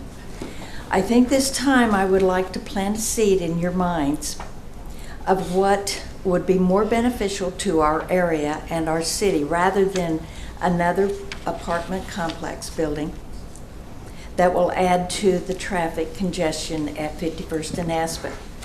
Since that parcel of land is already zoned commercial, I would rather see a planned development such as office buildings with local retail businesses and small restaurants. Now, this is where what I gave you comes into play, okay? In Lafayette, Louisiana, they have developed a beautiful community called River Ranch where people live, work, play, shop, and dine, all within walking distance. To develop our Battle Creek area into a more of a planned community would increase revenue to the city through sales tax, restaurant and liquor tax, property tax, and whatever else taxes you can think of. I ran out of ideas. Battle Creek is a beautiful development with a golf course winding through it. It has the potential to become unique, and with the right kind of development around it, and even enhancing our city of Broken Arrow. When the streets are widened, my vision for Battle Creek goes beyond more apartments and dealerships. What I've talked about will take a different kind of a developer, but I do think it is something to think about. Thank you for listening. Thank you. My whole family's about 45 minutes from Lafayette, so. Oh, is that I was right? like, oh. Yeah. Well, then they would know about River Ranch. Yes. So, do you have any questions? No, thank you. Okay. All right. Ron Graddock? Graddock? Grattop? Graddock. Graddock. Okay. Hello, everyone, Mayor, Council. I'm Ron Graddock. I'm the current president of Shiloh HOA, Shiloh Battle Creek HOA. That's a neighborhood that you've seen is directly east of this planned development, 106 homes. I'm also the leader of the Battle Creek HOA Presidents Group. So I regularly meet and communicate with the other Battle Creek neighborhood presidents, including Shenandoah, Magnolia Gardens, Wakefield Heights, Gettysburg, the Reserve, and altogether these neighborhoods represent a pretty significant block of Ward 1, and we're pretty unanimous against this issue. Here's why we're against it. I'm going to skip the part where we've already talked about the traffic. We all know that the traffic is bad. And then we've just heard there's already 3 major apartment complexes on Omaha within a half-mile west of Aspen, and a 4th is currently under construction. All have entrance and exits onto Omaha. We believe that adding 350 plus more apartments literally around that intersection would exacerbate an already bad traffic situation. All of the Battle Creek neighborhoods have their main entrances and exits either on Omaha or on Aspen, just north of Omaha. So traffic situation on Omaha is a critical concern to us, and hence our opposition to this. I would like to point out, or we would like to point out, that we are not opposed to some development of BACP 180 area. Again, perhaps offices that was mentioned before, or light commercial, like the area just south of BAE on Aspen around that McDonald's. But we are strongly opposed to high-density development in this area until there is a plan and schedule for improving Omaha to meet the higher traffic demands that are already there. We also would respectfully submit that the area south of Albany across from the hospital, or the area southwest of Lynn Lane and Omaha, where the old Comet used to be, would be much better areas for high-density development at this time. Albany already has 4 lanes, typically not crowded in that stretch, has very easy access to the BAE, not to mention all the new commercial development around Stony Creek and Hillside that would be super convenient for people in that, for residents there. Likewise, Lynn Lane is now 4-lane to and from the BAE all the way to Omaha, and as a result, new development there should only generate minimal new traffic through Aspen and Omaha intersection. Plus, there's a major public park there, as well as easier access to the major commercial area along Hillside for new residents there, as opposed to new residents on Aspen and Omaha. So again, we would request that these areas be looked at for development before we put in new high-density development around the area of Omaha and Aspen. Thank you. You did a good job. You thought you'd go over by a minute. I was able to skip some things because some other people had already mentioned. Thank you, sir. Larry Stout.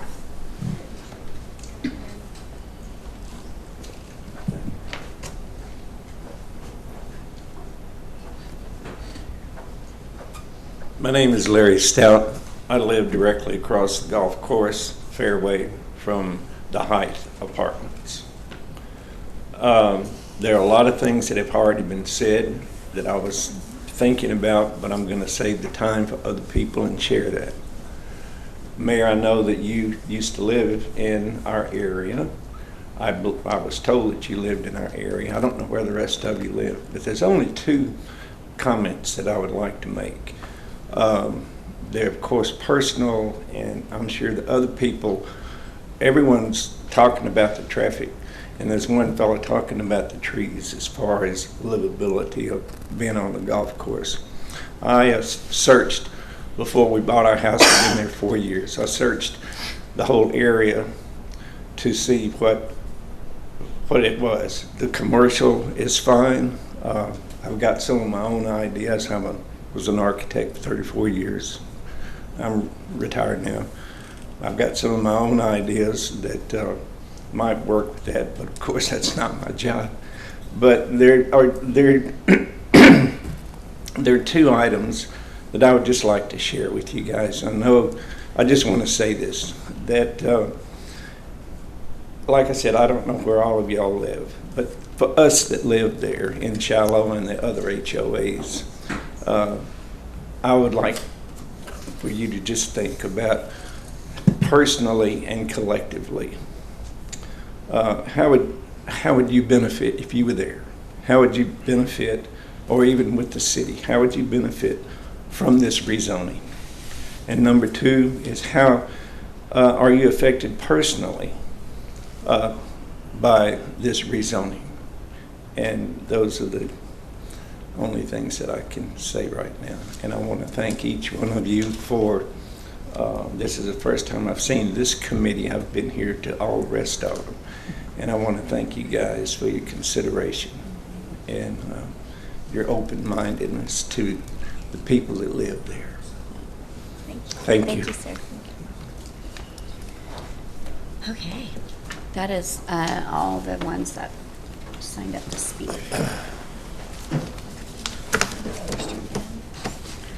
These are ones that did want to speak. Okay. There's 153 that were opposed.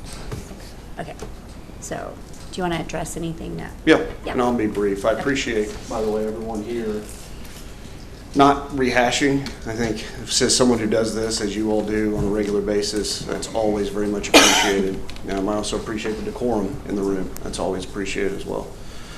I'll go back to what I said when I started this discussion, which is this is a density question. I know you've heard people speak to density and high density. The truth is with the comp plan amendment, if you're talking about the spectrum of density as I think most people look at it, if not all, we've stepped down the density. There are going to be people who argue with that, but when we're talking about density, it's currently earmarked for high density development. And so that's what this question is about, is whether or not the density is appropriate. And I would argue that the density was already there. This actually steps it down. That's why we made the comp plan amendment. It's a step down in density from what was there. It's a buffer between high density, extremely high density in commercial on the corner to lower density single family and golf course. That's, I think, what people consider good planning. The traffic issue is a plat issue. It's an issue that relates to whether or not we could actually get an engineering of this project approved. There's theoretically a possibility that the rezoning, there is a possibility that the rezoning could get approved and the plat, site plan and plat wouldn't, because you would at that time have traffic study information in your hand and know what the ramifications are of this proposed development. We want to provide additional access onto Aspen. This represents what we think is a workable solution. We're open to making the northerly access exit only. But I think those discussions happen at a different phase of this process, and that's why your staff report recommends approval with a traffic study and engineering review of that traffic study. And I'll take any questions you might have. Sorry, I keep coughing. I got a tickle on my throat. Do you need some water? Well, it's not working, but sorry. Do you have any further questions or discussions?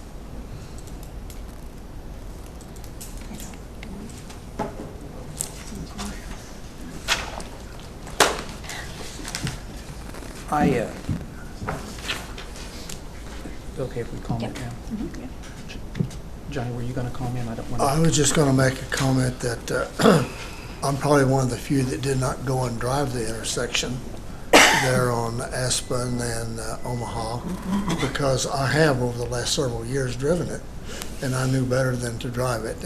And I do think it is, it wasn't any sense to me slowing everybody else down. I do think it's definitely a traffic issue. I think that the density, I like this plan better than what the comp plan had called for to start with. I think this is a better plan, but I just think that it's going to be, the traffic is just too bad, and it's going to be too long. Usually we can look at this and say, well, within a year or two, we'll have that 4, 5, 6 lanes. But we get this, and we look at it, and we're looking at 7, 8, 10 years down the road before that happens on this particular lane. So I like the concept. I don't like the traffic problem that's going to get worse with this. And that would go in any development, even if it was developed the way that it did in the original. It's going to be a problem. And I'll have to say, in all the years of doing this, I've not seen too many occasions that we back away from something because it's going to cause a traffic problem, because we had the means to take care of the traffic problem within a year or so. But that's not the case here. So I just see that we're making a worse problem. Yeah, I've always been of the opinion that we don't make our development plans based on the infrastructure. Generally speaking, we've never really determined development based on whether infrastructure is there, because we develop it as we have to. And you can't make your every development contingent upon whether or not the road will accommodate it at that time. It's just not a practical way to approach this, and historically this council hasn't. There's a couple of things that I heard that I want to go on record explaining my position.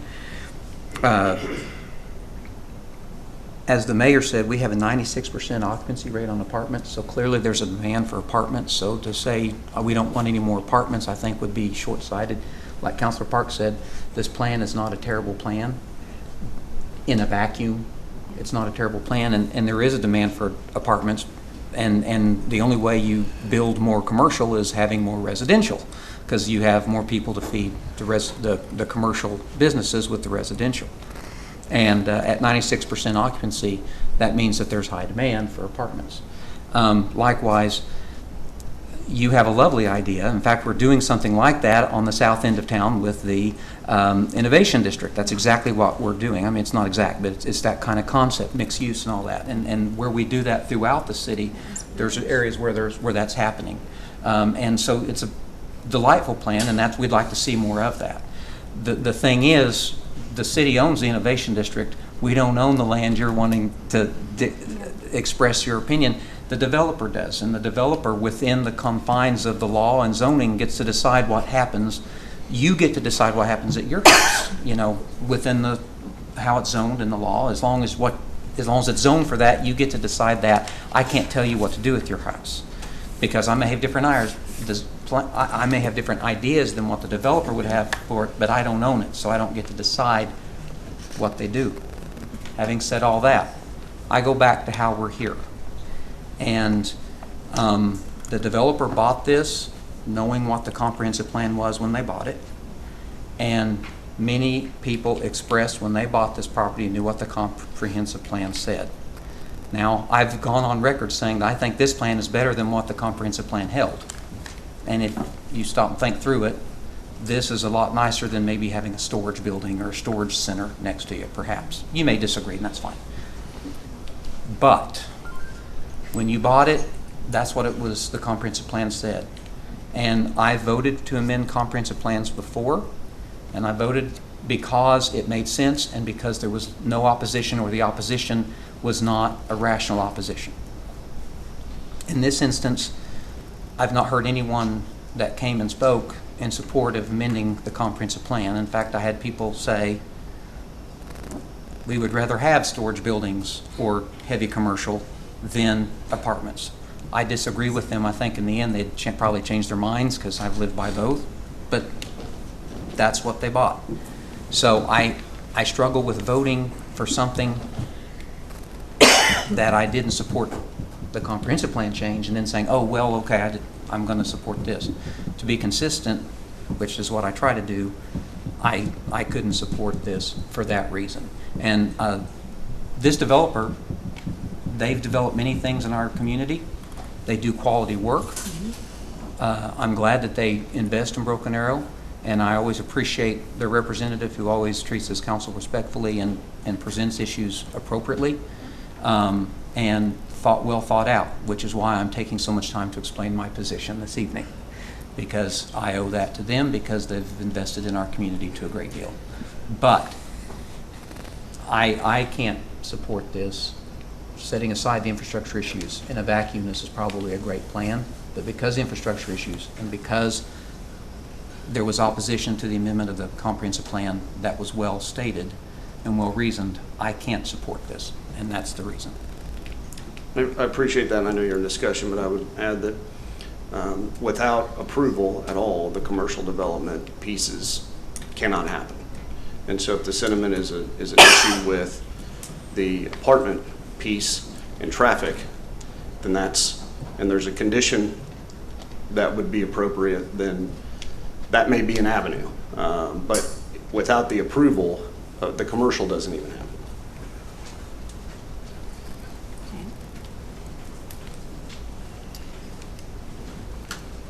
Well, so we could make a motion to approve PUD without, how do you even word that? Without the apartment? Subject to the, at a time, Or should you just come back and? A discussion was had earlier about conditioning it upon the widening of the street. So can we, But that would be, I mean, Can you're we do willing that? to. What are options here? I mean, you're in the council and the developer just mentioned something. Can you speak to what you're hearing about, because I'm not sure, I'm not sure I understand. what I heard was that if we could approve the commercial aspect of it, and the multifamily would be subject to widening of the streets, so that would be at some point. But if we don't approve anything, the commercial aspect isn't happening. Is that what, did I understand that correctly? I think I heard that the commercial isn't going to happen if the apartments don't happen. Oh, I didn't No, hear that's that. not, the Okay. approval makes way for the additional commercial. It's part of this plan. Yeah.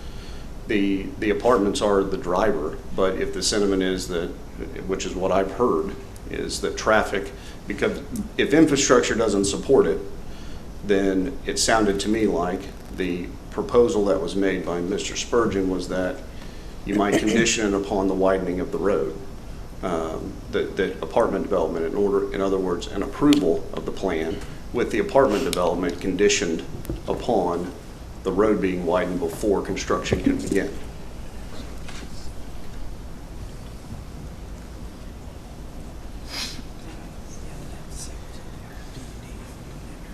So what would be our options? That just seems so weird that, I mean, so you're saying your company, or I don't know who you represent, would, I mean, we're talking 7-8 years out. So they'd want to, like, say we won't do anything for 7 or 8 years and just to get this part approved?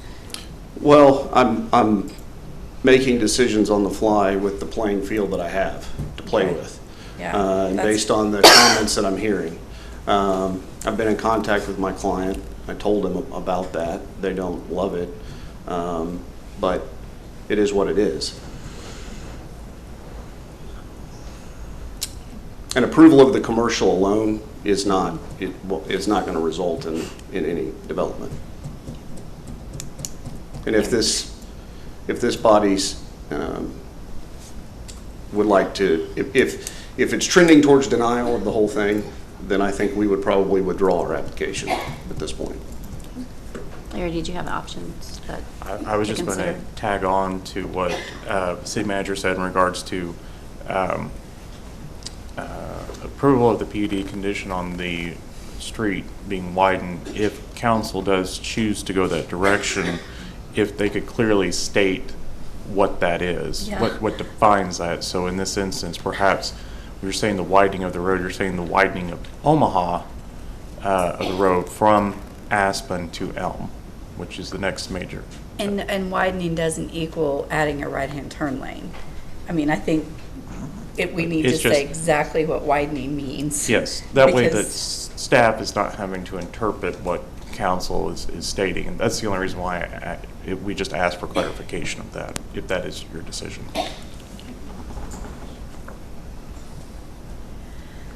I think you're making quite a few what is to be several years down the road.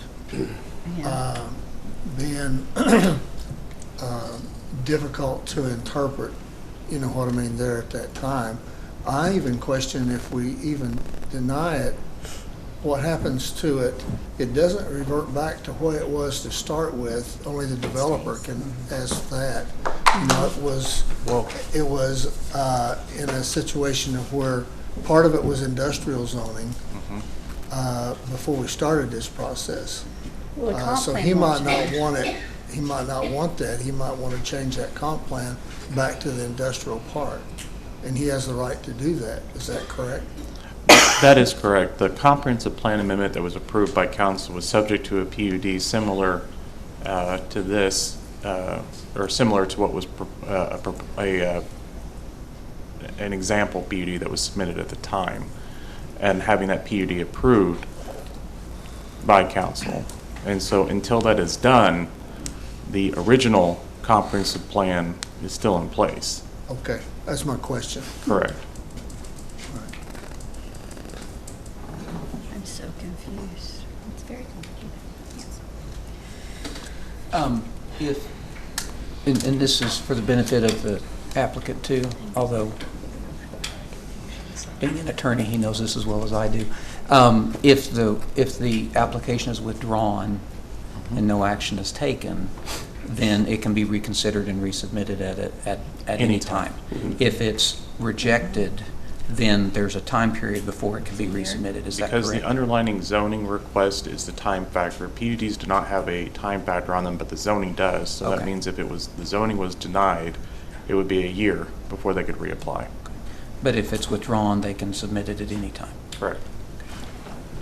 I don't think I feel comfortable voting on like just the commercial, and then we have to like come up with something right now out of the air of like what defines widening the road, because we don't know what that means, because we haven't made up a bond. I mean, we don't have that language.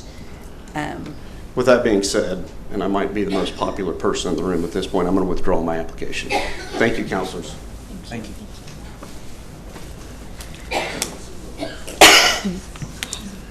My coughing has started other coughing, sorry. Okay. Item 9B, consideration, discussion, and possible approval of SP 284A. Larry Curtis. Mayor, Vice Mayor, Council, SP 284A is a request to amend the existing specific use permit on the property, also known as SP 284, to allow short-term rental units, AV hookups, to be used for short-term rental space in place of assembly. In their meeting on July 28, 2022, Planning Commission recommended approval by a vote of 3-0 of SP 28A per staff recommendation. Staff recommended that SP 228A, the request for short-term rental with use for hookups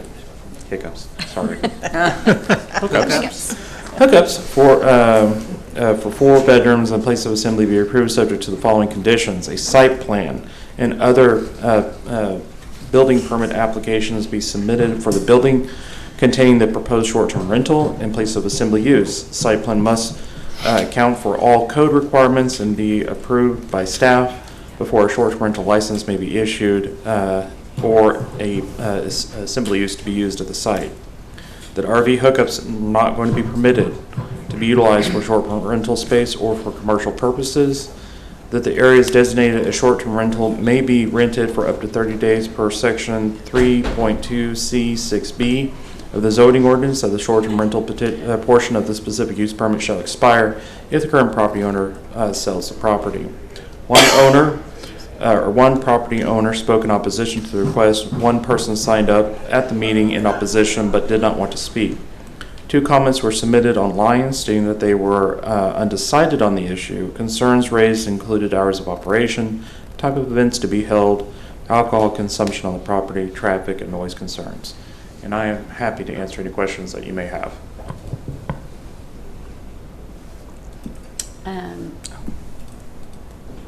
I think someone asked, they haven't specifically said what they're wanting to rent it out for. It would be an event. Just be an event space. Yeah, during the meeting it was basically stated that the applicant would be utilizing it for an event space. And so I believe the applicant is in the audience and probably give more information than I can about that, more detailed information, but 7,000 square feet would be utilized for an event space with the short-term rentals associated with it used for short-term rentals. Okay. I'd like to hear from the applicant. Yes. Come on down.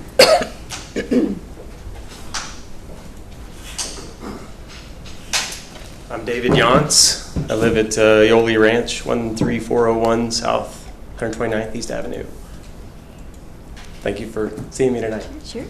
What can I answer for you? Just what's your vision? Okay, so we've been approached many times about having a wedding, weddings out of the property, and we just don't really have the right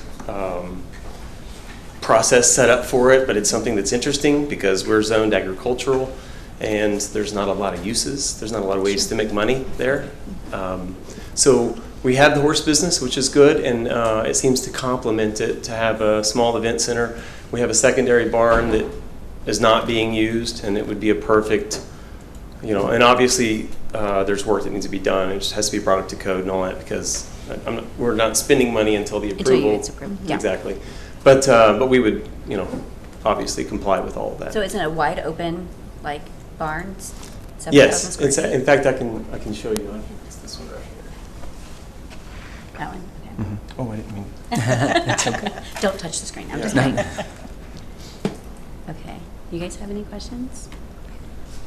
So the RV hookups would be for what? Like people coming to the event and just? Well, we have people that come trailer their horses across country, Okay. and we're a spot because we're close to the highway where you can only drive so many hours with horses, and so we have a lot of transient people that come through. And right now, what they do, most of these people have a living quarters in the front of their trailer, and so they end up parking and then park the trailer, and then we drive them or we call them an Uber and find them someplace to stay. It just makes sense that they're coming through. A lot of them, these are $400,000 horses that stay, and a lot of them they don't want to leave them. Yeah. And so they want to be there, and they're high strung out. That are they're not strung out. They're just. They're very strung out. These horses are they've been the horses. When they sit in for 10 hours or standing in 10 hours in a horse trailer all day, and it's hot, and they get there. It's hard for them to leave, and then we're like, okay, well, it's late, you need to leave, and Okay, this makes a lot more sense to me now. Because I was like, what is this? Like whenever I read it. How many acres do you have? 80. Okay. And that's your home at the top of where the pond yes, is? ma'am. And what's the building below your house? That's my office. Okay. Just a home office. This does make more sense. I was having a hard time understanding what you were asking, but that makes more sense. Okay. How many, totally random question, do you know how many acres or how far it is from the home that's above the pond? Because I think that someone has asked Say it one more about. time. Do you know how many acres it is between the Are you house above the saying pond? between my house and the barn? Oh, that's your house? That's his Yeah, house. this is where I live. Oh, okay. That- Is there any other people on that No. property? Oh, that's yours. Okay. So the whole, so sorry. You own that whole area? Yes, the ma'am. square? Okay. Yes, ma'am. That's the 80 acres. Okay. Okay. I'd make a motion to approve SB 284A per Planning Commission staff recommendation. Second? I got to hit the button, I'm sorry. Thank you. Thank you, sir. We have a motion and a second. Roll call. Motion passes. Took me a while to understand. Yes. Yes. I'm not a farm guy. I'm just glad it wasn't the people who were strung I out. know. Sorry. 9C, consideration, discussion, and possible approval of an authorization to purchase 2 Ford 4x4 ambulances and to cancel 2 of our previous ambulance orders. Chief Moore. Good evening, Mayor, Vice Mayor, Council. We're here to talk about the proposed purchase of 2 Horton ambulances in lieu of 2 AEV ambulances that we purchased in January of this year. You may recall in our last meeting, we did an emergency and immediate purchase for 2 motors for some 2014 ambulances. Those motors have still not come in and are not, there's no arrival date anticipated due to the shortages still that are nationwide. We did purchase 3 ambulances last July of 2021.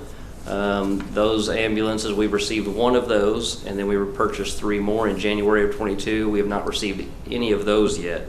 So we've been working with our dealer to find options and alternatives. We've looked at loaners, we've looked at rentals, and we asked them to search any ambulance brand. What we currently buy, our AEV is the brand name of our ambulances, and those are what I would consider kind of the Cadillac of ambulances. They're a very nice unit for our folks and for our citizens. But they were able to find 2 ambulances that are called Horton ambulances, and we're able to secure those for us should the council move forward with the purchase of those. I would consider them the Ferrari of ambulances.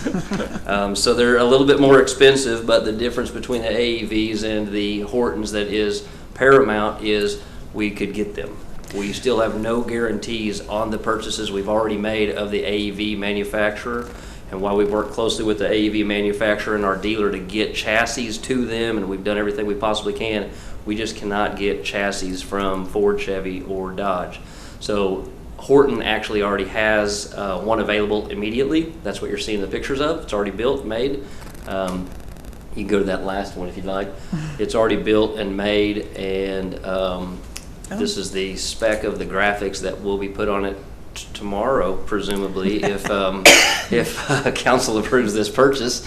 And then one more, the second Horton actually has a chassis, and it begins construction tomorrow. And if council approves the purchase of both of those units, one we could potentially get in early September, as you see there, and one we would get towards the end of the year, which should help us kind of dig our way out of the ambulance shortage that we're not quite faced with yet, but is pending. So I would, the other thing that's important, the Hortons are also, they qualify with the bidding laws and so forth, so we're actually able to buy it off the buy board purchasing cooperative, so we can move forward with it very, very quickly. So we would recommend that you approve and authorize the purchase of 2 Horton ambulances and approve the authorization of fiscal year 2023 budget amendment number 9. This has nothing to do, well, it does, but any particular reason why that look is not in line with the rest of our ambulances? That's the current. Has nothing to do with this. That's the current. Well, actually, ambulance. I have the same question. Why can't we get it to look the same as what we have? We could, but it's going to take more time and more money.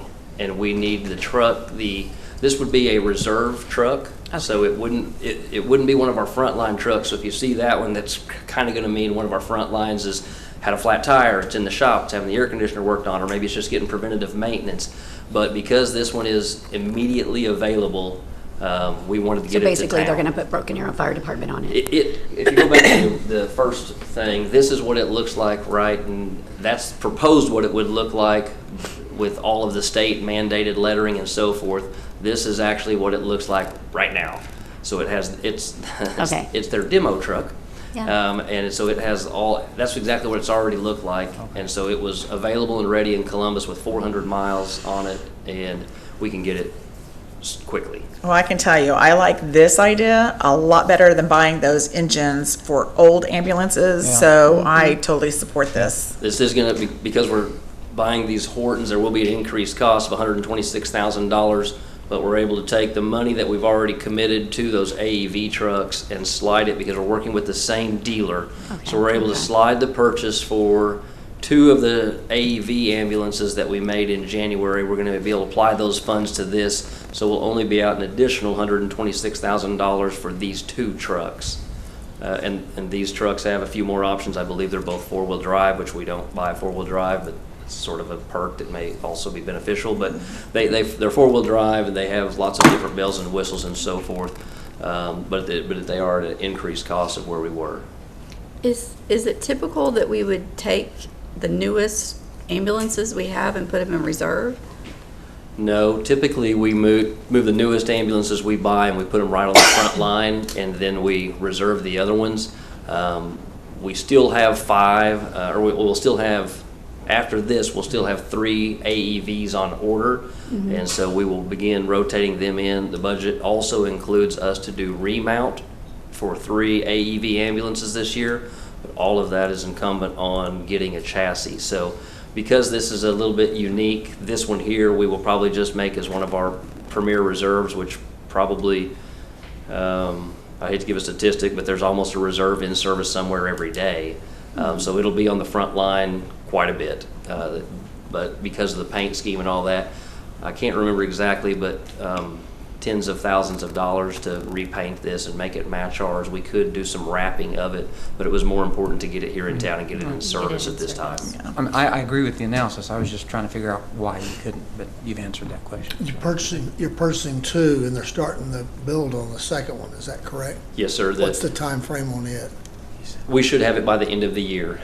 Usually it's about 6 months, but should council approve this, it's already coming down. They've already got the chassis on site, and they said it begins August 17th. We just happen to get in line and kind of speak for it tentatively and say, okay, if approved by council, we want it, and it will come in with our paint scheme and our colors, and they're not going to be the exact, they'll look the same outside, honestly, but inside the compartments might be a little bit different location because this is a little bit different brand, and we didn't customize it from the onset. We're kind of grabbing some models that were available to make sure we're able to serve our citizens with functioning ambulances. Well, I'd make a motion the council approve. I'll second. We have a motion and a second. And real quick, Chief, just for audience that may not know, we're having a very hard time getting equipment. That's correct. Okay. It's really the parts are very difficult to keep the nationwide shortage of parts to keep the fleet functioning, whether it's the fire trucks, ambulance, trash trucks, or anything. We're having a very difficult time keeping those ambulances going. And the plan was to have 6 new ambulances here, which would have pushed out those older units that are requiring a lot of maintenance, the 2014s, the 2009s, the 2006s. Yeah. But because of the delay in getting those here, that's kind of pushed the situation. Okay. Thank you. You know, it's not just ambulances. We're having difficulty in some cases getting parts for lawnmowers. Right. And doors for senior center. Yeah. Yes. Yeah. It's, Yeah. Yes. Well said. So it is a real challenge, and I applaud the directors of trying to keep things cut and addressed, especially for parks and That's what I was going to say. I appreciate Chief Moore for thinking outside of the box and keep at it. So I just was not loving buying motors for old ambulances. So, yeah. That's still being done. Okay. I don't want to mislead. Oh, okay, so we are still buying? We have not canceled the orders on those two. Because we may need them. We're really at 10 ambulances right now. If everything's functioning right now, we're at 10 ambulances. We really would prefer to be at 14 to 16 because we're running 7 a day, sometimes 8 a day, and it's almost a 1-for-1. That's how frequently our reserves are in the front line. so this will put us at 11 pretty quickly. Yes, the one you saw in the picture puts us at 11. December we'll be back at 12. If we get the 2 motors in and we put those in the 14s, which is still moving forward, we'll be back at 14. And I'm still not loving it, but I we'll be at 14. I'm still not loving it either. But assuming that we get those chassis in, you know, that puts us really at if we get those 3 chassis in, then that would put us at 17, and then we could sunset those 2 with brand new motors. It's not a great situation, but we're wanting to make sure we're doing what's right and having more or less a backup plan. Absolutely. Yeah. They want to see. No, thanks for clearing that up. Yeah. All right. So we actually voted, and that passed. So, Congratulations. and then we discussed more. So we will. We are now on to item 9D. Consideration, discussion, and possible approval of and authorization to execute Resolution 1483, a resolution submitting to the voters of the City of Broken Arrow at a special election to be held November 8th pursuant to ordinance number 3745. Trevor Dennis. Thank you, Mayor, Vice Mayor, council members. At last council meeting, as you may recall, the city manager directed staff to prepare an item for your consideration about possibly sending this question back to the voters at the next general election, which will be November 8th. We had to move quickly on this. You have to provide at least 75 days notice to the Tulsa County Election Board.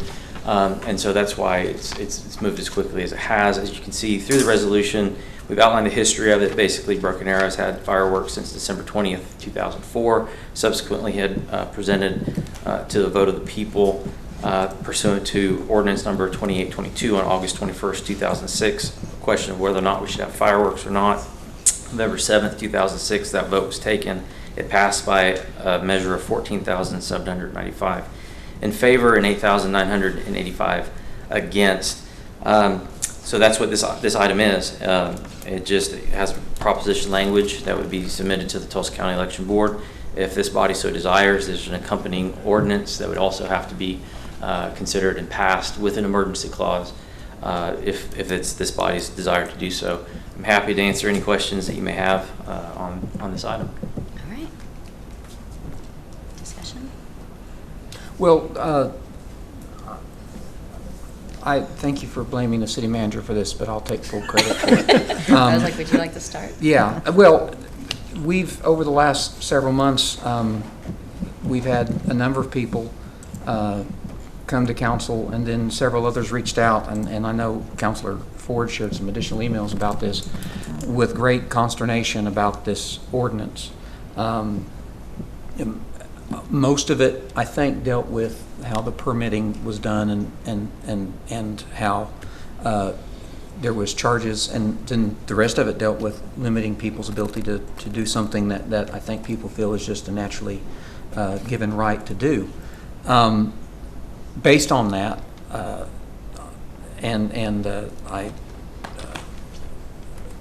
I thought it would be wise to take the public's temperature again, because this is a 16-year-old ordinance. It was passed by the council and then ratified by the citizens of Broken Arrow.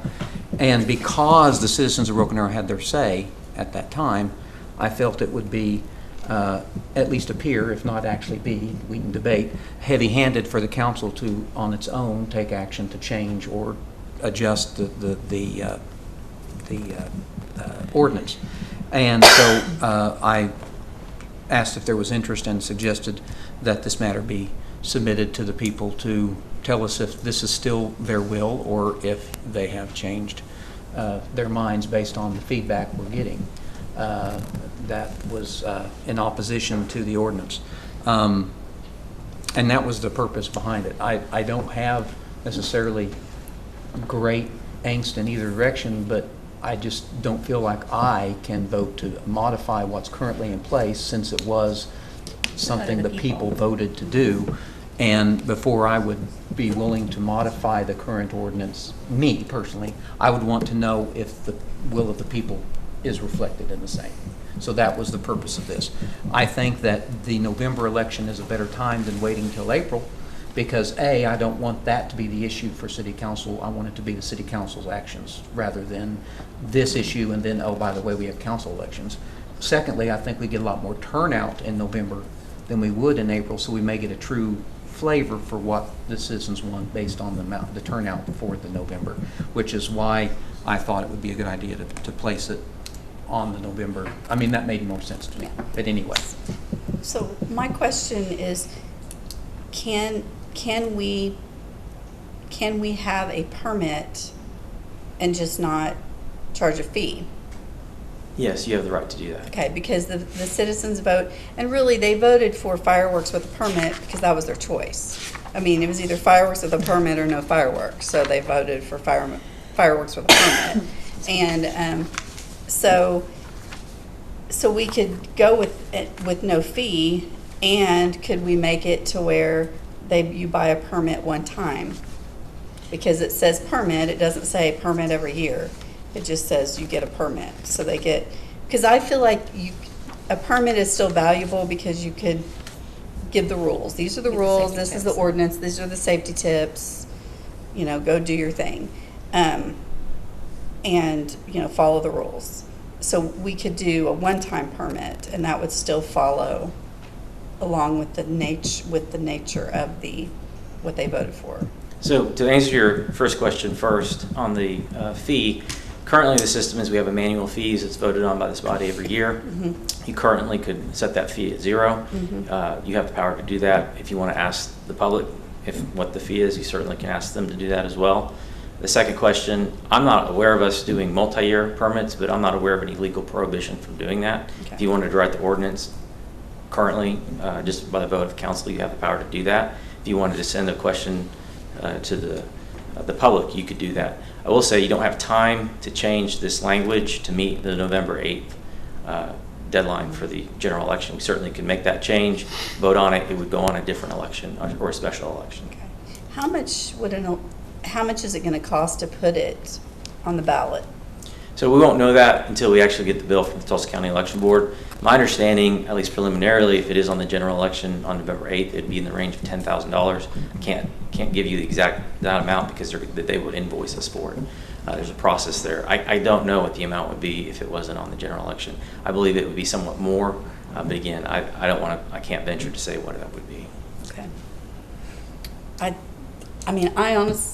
think y'all know like where I'm going with this. There's no interest at all that I have of putting this back on the ballot. Our city voted on it. Are we going to re-vote it like every 15 years? I don't. We have the same number of permits, it seems, across the board as we have the entire time, so permit numbers Like I said, doesn't fluctuate I'm that just, I'm getting people telling me they don't like this ordinance. And I'm thinking, But people say they don't like a lot of things. I mean, I get emails, I'm sure we all do, like constantly. I had people on this council saying they didn't Yeah. like this ordinance. Yeah. So I was trying to say, but I feel, and this council may feel, the rest of the council may feel differently. I just can't vote to amend this ordinance when this is what the people voted for. Oh, absolutely not. And No. so and that would include the permit, because if you look at what was,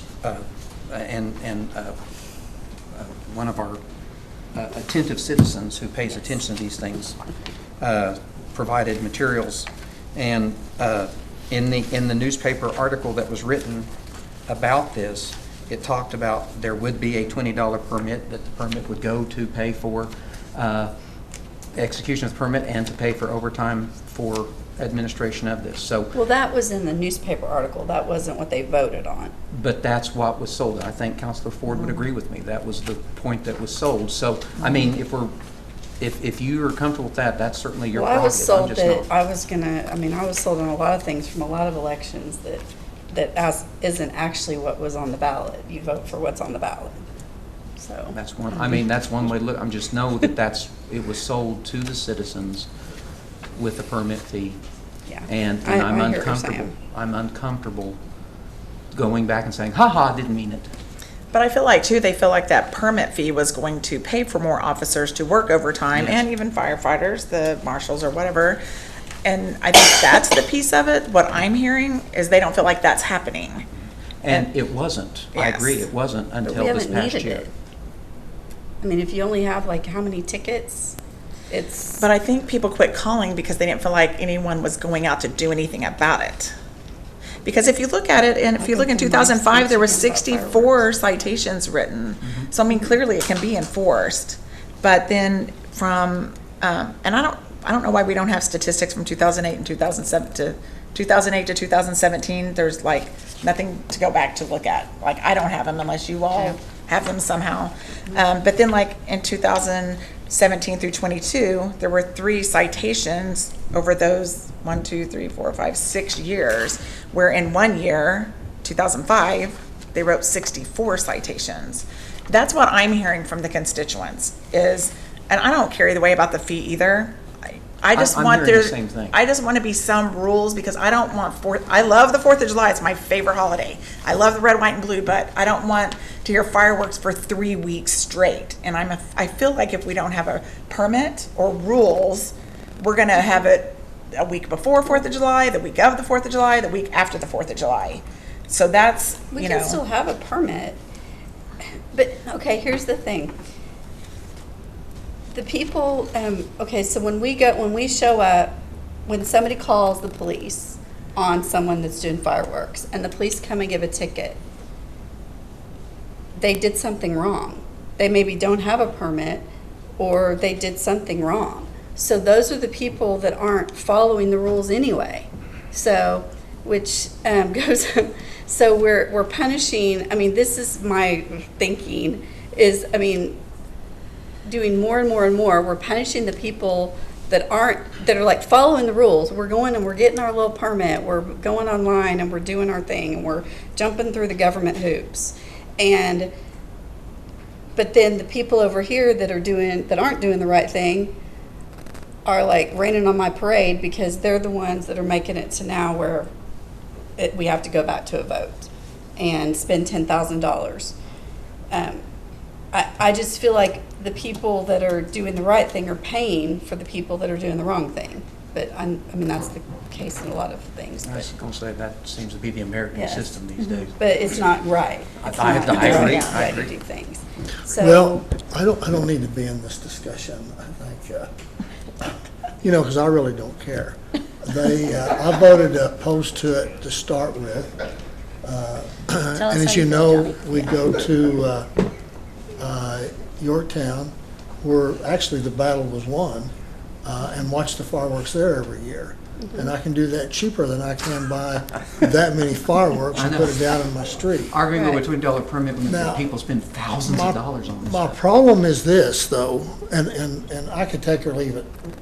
I just say if we do anything, it has to be a revote of the people. I'm not saying it has to be that, but I'm gonna have to get somebody at my house for those 2 or 3 days, because there was fireworks all over my roof, all over my yard. I mean, huge bottle rockets. They were 2 foot long. Bottle rockets laying in my yard. did you call the So, police? I was Wasn't in there. Virginia. Yeah. I said I'll have to get somebody at my house He's gonna- to watch it, and I'm going to do that. So, irregardless, I mean, if we change anything, it has to go to the vote. But if we don't change anything, I'm going to get somebody to. And we don't have to change anything, I just, in my mind's eye, so that this council would know what to do based on the will of the people, would get the will of the people. I mean, I'm okay either way, I'm I not would going just to like vote to to have a change anything. conclusion tonight. Yeah. I think you No, need. Which we've been talking I about think it you a need a really permit, long though. time. If you don't have a permit, everybody's I never gonna said do no that. permit. I wasn't Oh, looking yeah. at you. Yeah. I was just talking in general. I really think that whether it costs something or not, you need to at least let the city know that you're firing it off that night. The Well- only- oh, go ahead. The thing is, you can't mandate your neighbors to be good neighbors. And so your neighbors are jerks if they're leaving stuff on your roof and they're doing stuff out there. neighbors are jerks. Well, I mean, they are. Can I pass that So- on? Yes, you can. And if they burn um, your house down, you have an so- interesting claim against them. But, I mean, some of your neighbors that are doing that, like, if I had a neighbor that had PTSD and had dealt with something in war or whatever, you know what? I wouldn't shoot my fireworks because I'm a good neighbor. Because you've But I built a can't- relationship and had Yes, conversations but with I them. can't mandate someone not to be a jerk, unfortunately. Right. And so, and that's what I feel like we're trying to do. So, I would love to, but I don't believe in mandates. So just let me know what you decide. So then what? Well, let me just share this with you, is that I've spoken to Norm and to Chief Berryhill about my belief about how important it is that we enforce the ordinance for the very reasons you brought up tonight. And we had a good plan this year, and I've instructed Norm to work with the chief to make sure every year that we enforce whatever it is that the council has an ordinance with regard to this. So I just want council to know and the public to know is that whether there's a permit with a fee or without a fee, the time frame that you're allowed to shoot that, if you're outside of that, or if you don't have a permit, and we get called, then we will have someone that's going to come out. Our goal is not to issue citations, but certainly if those people that don't want to comply, there has to be ramifications.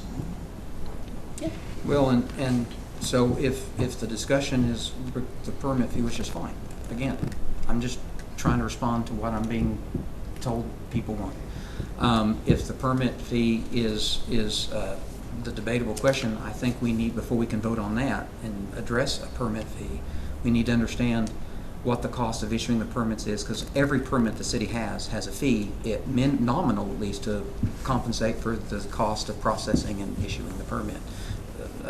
But they do it themselves for this. So in terms of time, I don't believe that the actual fee has changed. I mean, you'd have to get what the processing time is for staff. That's the difference between a fee versus a tax. This certainly is not a tax. I don't have that data in front of me, but I would want to know that because, and I would also want to know how much we're paying if we're going to enforce it, which I agree, that's been the biggest complaint is, well, why aren't you enforcing it? If we're going to enforce it, I want to know what it cost us, so if we're doing away with the fee, we know what we're going to be paying extra for. Well, and I mean, even- we just need to know that so we can make the proper. And even being transparent with our citizens on this is how much money Right. we brought in from these permits, this is how much money we paid out in police and fire, or cleanup, or whatever we're having to do. Yeah. Just be transparent. I mean, because what I'm hearing too is, you've made all this money, but. Yeah, but where is it? But what's happening? Well, and I would assume those permit fees are already in the budget for next year, the approximate. What we do is the finance director, she estimates based on prior year's permits, issuance of permits, it's an anticipated revenue. So then the we money, would the have to money, the money reduce goes that. into the budget, goes in the police fund, is my understanding. And so it's going to help fund the police department. And so, you know. Can we clarify that though with Chief Berryhill? Because I thought it went into the general fund. I think originally it did go to the police when it first started. Is that, or who do I ask? I thought it went to Norm? general, but it was allocated for the police. It goes Okay. to the general fund But allocated for police budget? through the budgeting process. Okay. Not like a specific line item that says Correct. firework enforcement. Correct. Well, I mean, to me, that's a accounting thing. Yes. We could say the fees for this permit go, I mean, general fund, but they go to the, I mean, that's an accounting number. If this, A line item. yeah, line item, if this fee was paid for this permit, that went to the police, because I'd like to know, are we even making a drop in the bucket for enforcement? Because if this $20 fee isn't really scratching the surface, what is the point of it? It's about $55,000. But I'm just saying, Approximately. yeah. Well, this says 33 this year. If it was, oh, okay, well, if there was. I don't do math. That's I believe all. it's approximately 33. 2,200 people times $25. Or is it 20? 22. Is the new one 25? I thought it was 25. We don't even know how much the fee is apparently. I don't know. I have the manual fees Matt- with me, Matt but knows, 'cause yeah, he put it's it in approximately. the notes. Yeah, we Larry, how much are the fees? Yeah, it's currently $23. $23. For the So last, 23. it's proposed as the October one to go to 25. Okay. Yeah, definitely don't want to do that. Okay, sorry. Okay. So, our options are, Well, do we have a. Well, we have speaker? speakers. oh, yes, Yeah, we the do have speaker. one. Sorry, Trevor. No. We do have one Thanks, person Trevor. signed up. Sorry, Thanks, Matt. Norm. I just want to about Matt Griffith is eagerly waiting to speak. He'll be ready. He is ready. He Has is, been I like ready. his packet. No, I appreciate this. It's I always- know, he did We his talked research. about this. I We said, did. give me stuff to look at. Yes. There's nothing else that keeps me engaged. Good evening, Mayor, Vice Mayor, members of the council. I just want to let you know that I am against this going back to the people. I want to tell you why. It's because there's a fee attached to it. I understand the arguments about how a fee is needed to satisfy the work that goes with issuing a permit and this and that, and I know there are several opinions that go along with that. I know there are many who are against a permit altogether. I agree with them. But after the discussions I've had, and I believe this is the best option, is just to eliminate the fee because it's a middle ground option. And I want to start with the facts. The fact is, on July 19th, I submitted an open records request. You can see it up there. Request asking how many fireworks permits were issued last year, how many were issued this year, and how much revenue the city made this year. They responded. They said in 2021 they sold 2,209 permits, bringing in $48,598. In 2022, the city issued 1,526 permits, bringing in $33,572, with roughly 40,000 households in our city. That's a fair judgment, I would say. That shows that not even 5% of Broken Arrow households in our city bought a permit this year. I can tell you more than that amount of people shot off fireworks. It's just not fair. Some argue that the lack of enforcement is due to the personal choices of our great and brave police officers that protect our city every single day. As you can see on the next page, I was sent a list of calls from July 2nd through July 5th of this year. The total number of fireworks-related calls this year between those two dates ended up being 107, with one citation issued. I did black out as many of the addresses there. That's what that is. I didn't want to put those up there. So let's rewind a little bit and talk about how I believe we got here. In December of 2004, the Tulsa World released an article about this ordinance, and I'll share some of the highlights. It says, "The new ordinance adopted by a 5-0 vote will allow Broken Arrow households to put on their own private displays next Independence Day as long as they pay for a $20 city permit." This right here shows that the fee was established not by the people, but by the council. Later on in the article, the police chief at the time, Todd Westwald, said, if 1,000 people get a permit, that's 25,000, which will fund a lot of overtime. Respectfully, that's not overtime, that's overkill. He went on to say that prior to this ordinance, the enforcement was haphazard and did little to stop lawbreakers. You can go back and look at my open records request and you will see not much has changed there. Then he went on to say that I anticipate that compliance will build every year as every year we cite more and more people. He could not have been more wrong. 2005 was the only year the city has issued over 50 citations, and the city hasn't issued more than 10 citations in over a decade. This brings us to the 2006 vote. According to another Tulsa World article, the police chief said this proposed vote would settle it once and for all. Well, so he thought.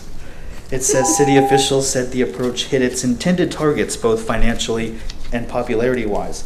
In 2005, only 1,520 people bought a permit. That doesn't sound very popular, and 64 citations were issued. Again, the city advertised a fee, and they increased the fine to $225.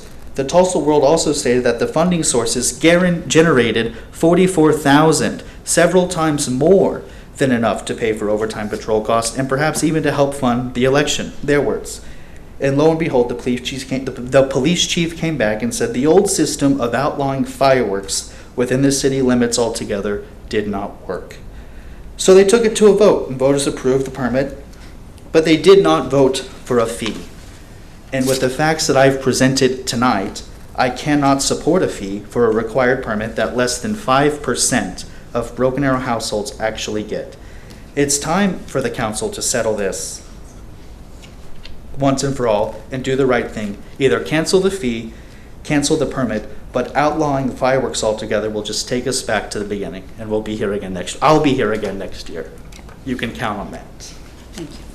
I will say that the reduction in the permits this year were probably because our ordinance states that you can't get a permit after 5 p.m. on the last business day before the 4th of July, so no one was able to purchase permits after 5 p.m. on Friday, Saturday, Sunday, or Monday.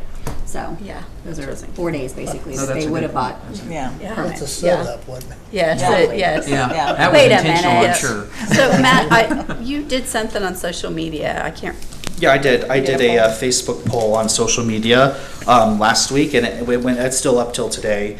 It was on Facebook, and as of 4:45 today, it reached about 2,000 people. It was on the South Lorette Neighbors page, if you're on there. I don't know if you are. And I asked a simple question. I asked, should a permit be required to shoot off fireworks in the city of Broken Arrow? 200 people responded.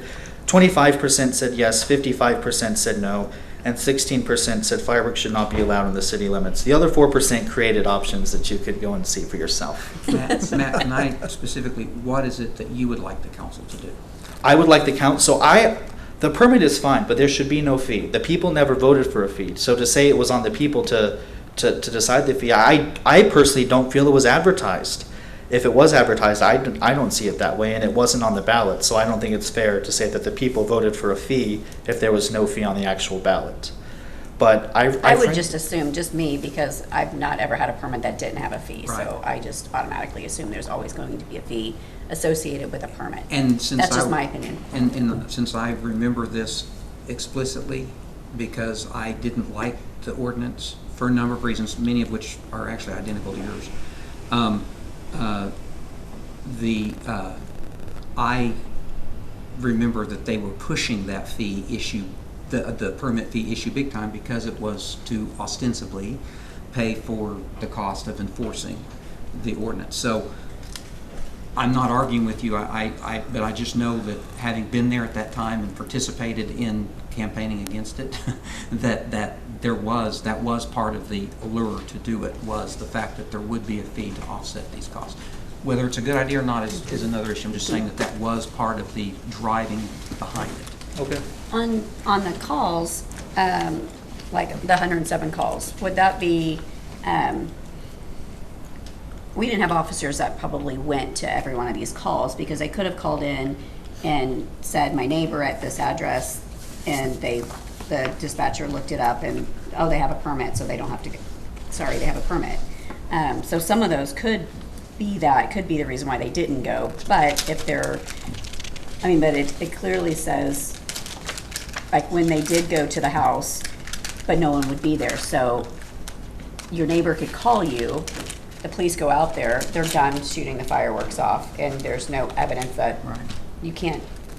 I think that's the issue. We want the officers to go to all the calls that are being called on. Yeah. But how do you cite someone if they're not standing outside anymore? And You require, can't the see neighbors it. have, as the police chief said last time, the neighbors have to swear out their own, and And those who's gonna neighbors are do going to that? be disinclined. So The police could still do the ticket if they see it happen. Right, but if they don't, they But if will. they More than don't, likely they then don't the see it. citizen has Exactly. to has to sign the.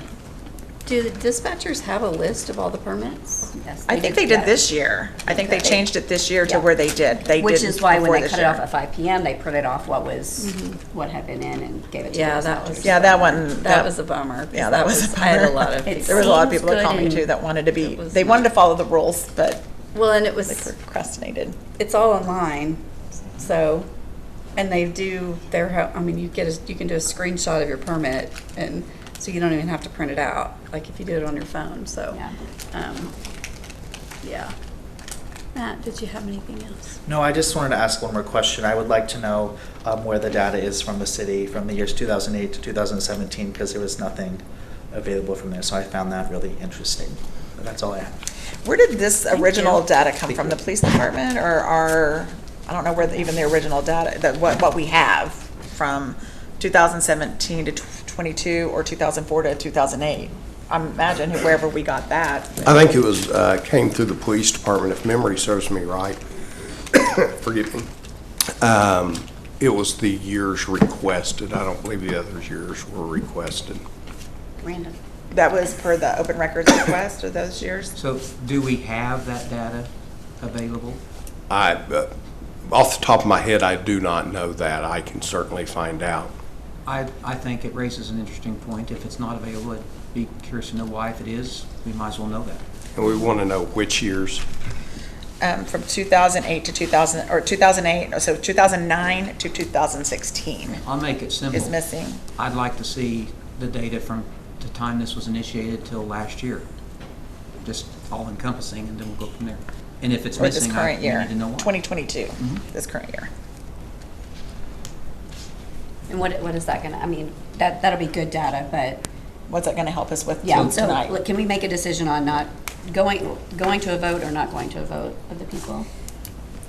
I'm I'm personally not against that. thrilled with taking this to a vote. I'm okay with. I think the people already voted, so. Yeah, they've already voted. I think maybe, and the council can do away with a fee of the permit, but I don't want to do away with the permit, because I feel like there's still like Exactly. accountability there. And I just say, I'm uncomfortable making any changes without, since the people, and I just have to respectfully disagree, that was part of, that may not have been on the ballot, but that was part of the campaign. That was very, very integral part of it, because a lot of people were saying, well, why are we voting for a permit that's not gonna, will it be enforced? And then You know- they said, yes, we will enforce it because of this fee. But we didn't have, I mean, when was this vote?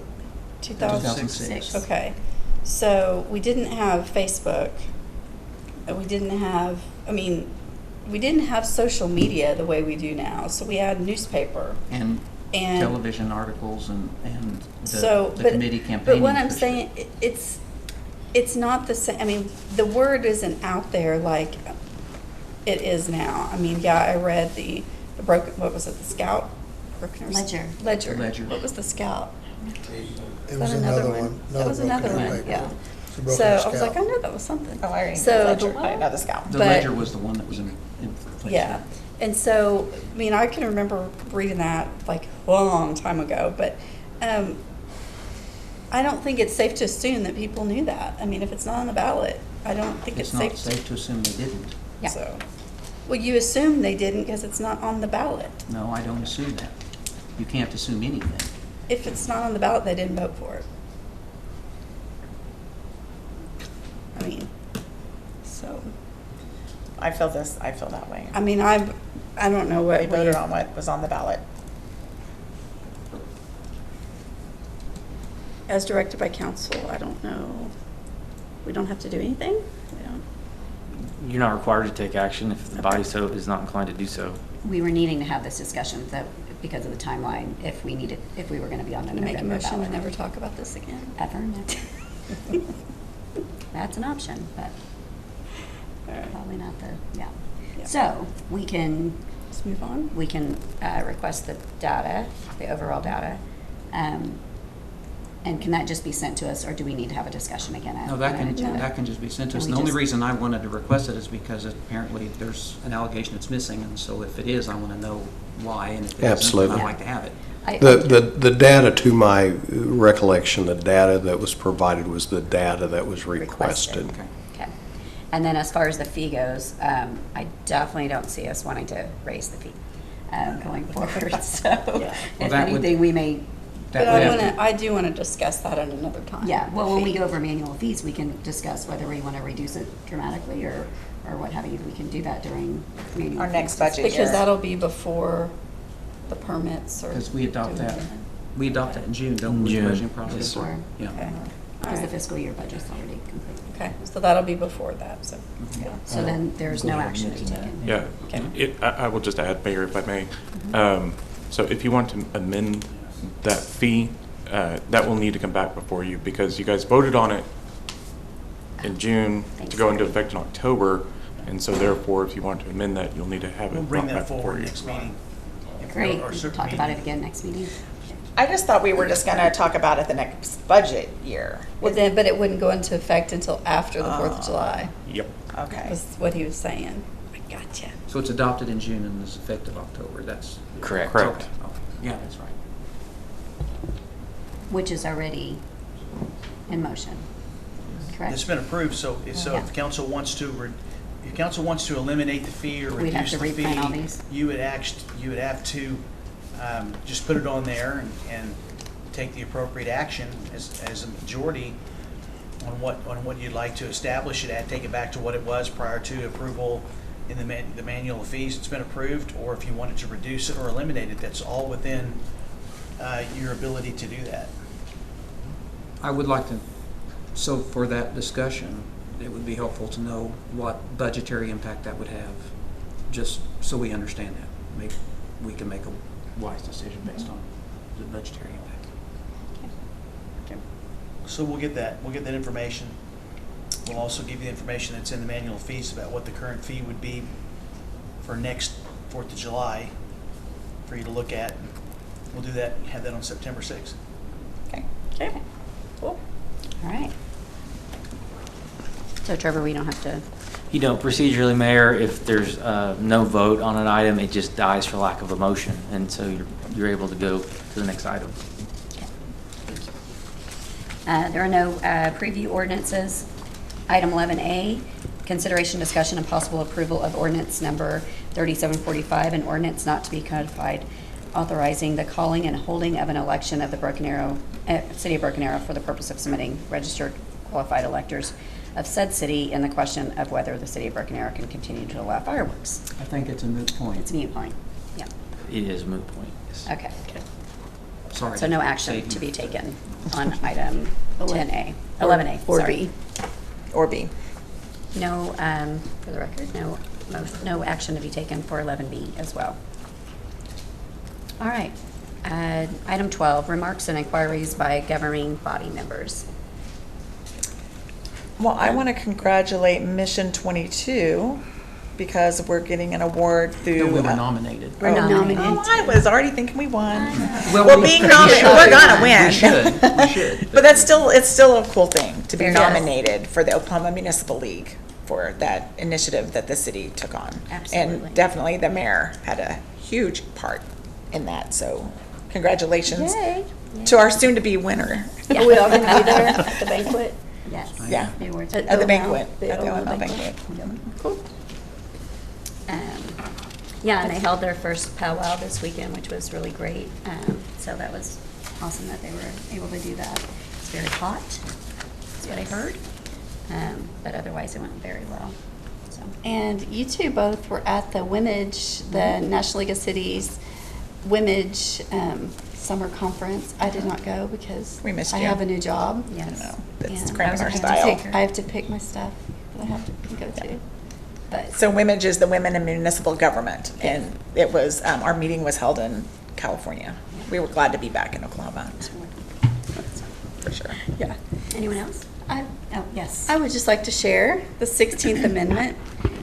And it's so weird how God works. So the 16th Amendment is about, Congress shall have the power to lay and collect taxes on incomes from whatever source derived, without apportionment among the several states and without regard to any census or enumeration.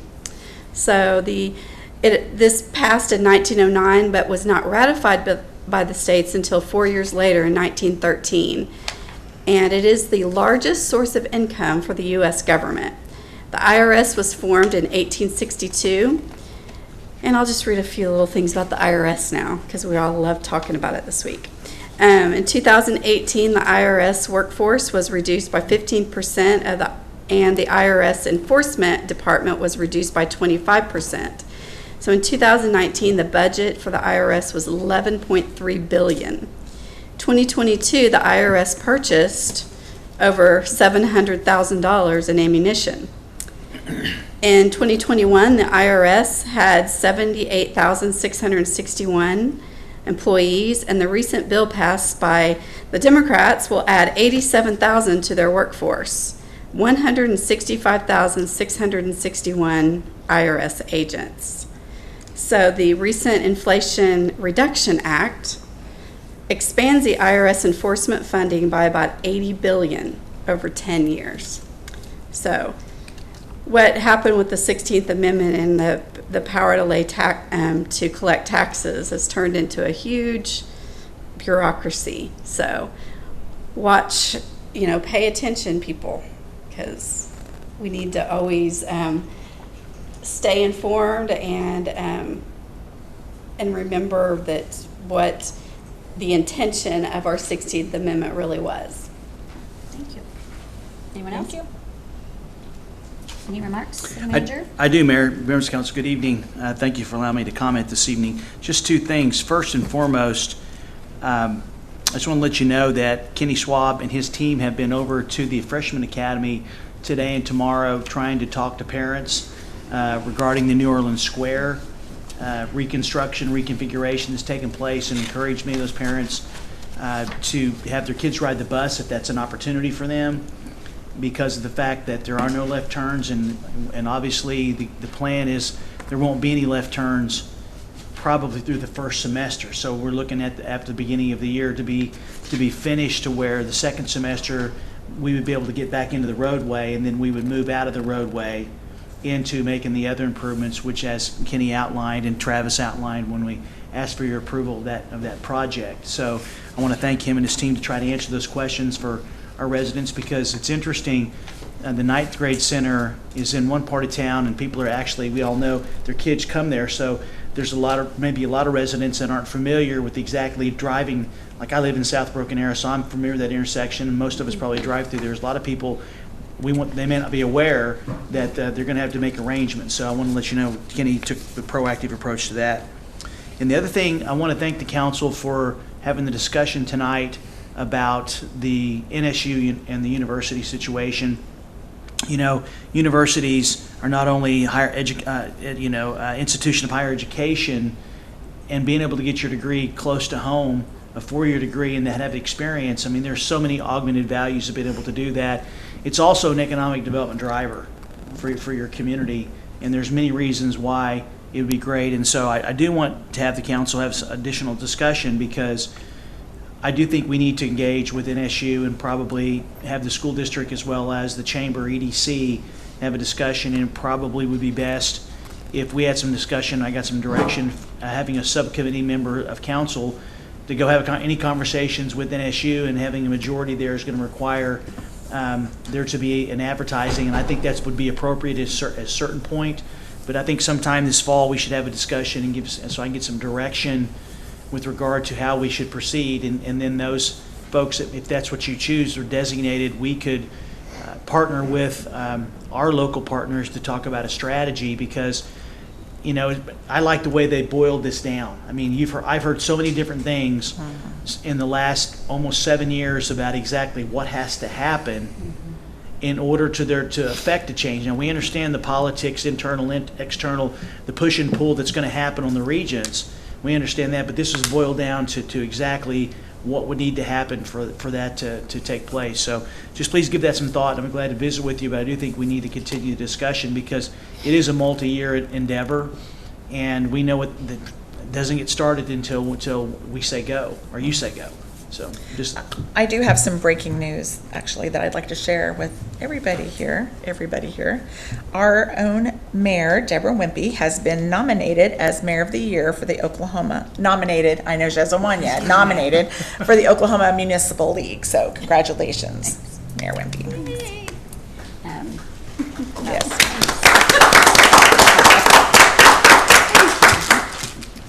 I know with the New Orleans Square, obviously it's huge inconvenience, but there wasn't any good time to start, and I mean, it has to get done. So I just appreciate everyone's patience. And I did an update today, Mayor, and we're 2 months into this already.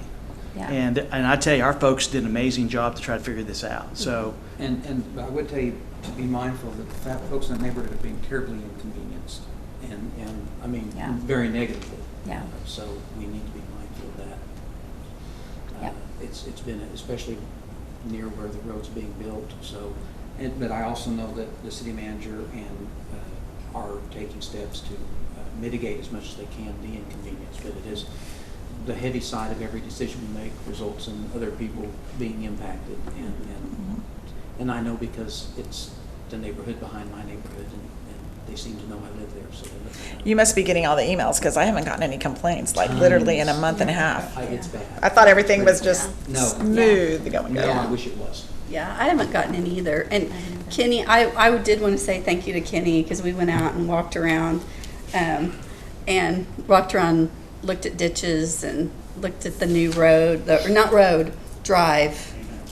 Sorry, Well, drive. Words matter. The people who live behind there are not happy. Yeah. I will tell you that right now, and it's been a challenge. But about the drive, it's temporary. It's just a temporary for school buses only. Well, and since the vice mayor bragged on Kenny, I also want to brag on Kenny, because we were also at a constituent's house today, and when the heat of the day, it felt like. But I do appreciate you meeting with him, and I think we're going to be able to resolve that situation, and he got right on it. So I like stomping in the weeds and the mud, the dirt. Me too.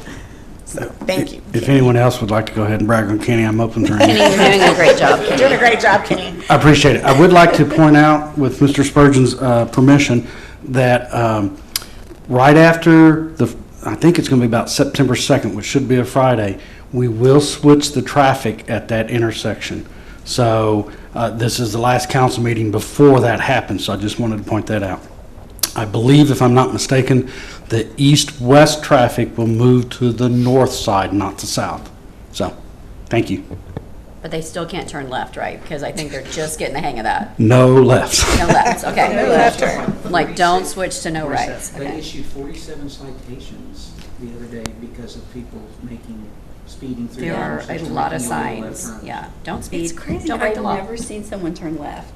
All the times I drive through there. No, Is there usually an officer in the intersection when you drive through there? That's a good deterrent. When they try to turn left at that intersection, I start honking until they stop and move forward. But I wish people would read traffic signals and signs. They tend to be instructive if you actually pay attention. Truly. Okay. If there's no further remarks, we do have an executive session, so move to. Make a motion to go into brief recess while we enter Beta and Bama. Second. We have a motion and a second. Roll call. Ford. Yes. Hootie. Yes. Parks. Yes. Gillespie. Yes. Wimpy. Yes. Call the Broken Arrow Municipal Authority meeting to order. Roll call. Ford. Here. Hootie. Here. Parks. Here. Gillespie. Here. Wimpy. Here.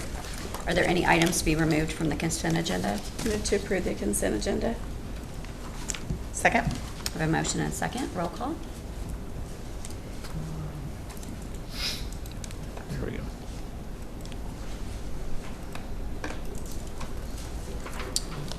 Agenda passes.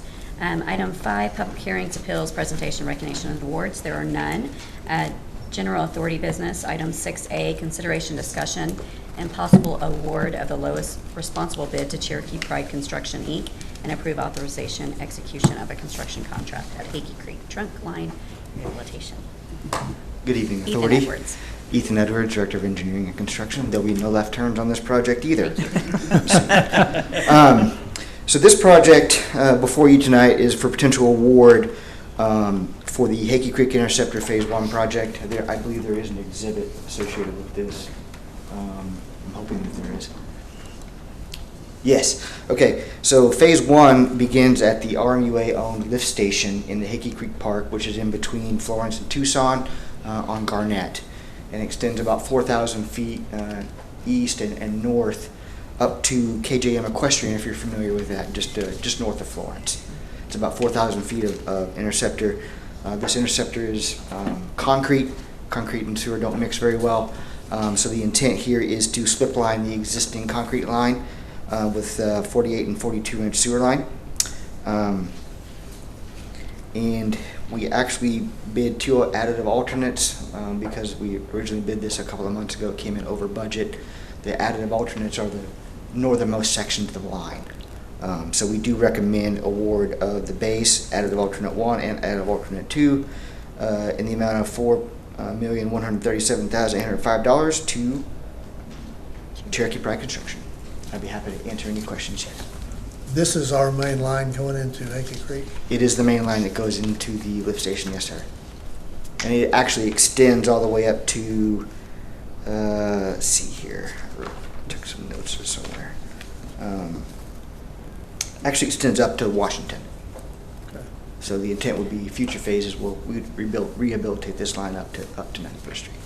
Is it eaten up all the way up that far, up to Washington? The worst corrosion is at the lift station, just north of the lift station, but there is some corrosion throughout that entire line. And it is probably 50 years old. Yeah. Be nice. It's I recommend awarding the lowest bid, responsible bid to Cherokee Pride Construction and approve and authorize execution. Second?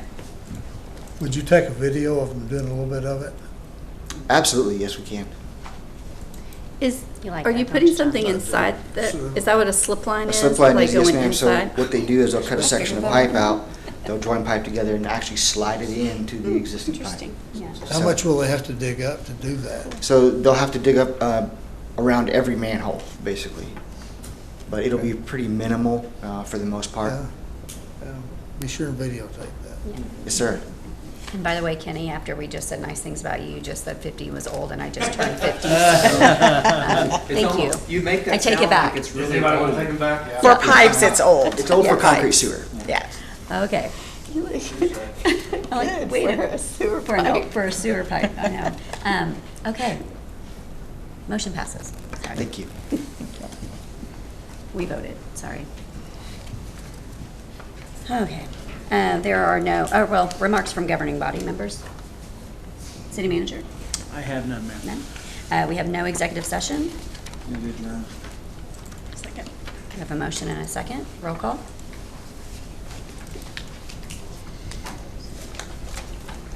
Meeting's adjourned. I call the Broken Arrow Economic Development Authority to order. Roll call. Ford. Here. Moody.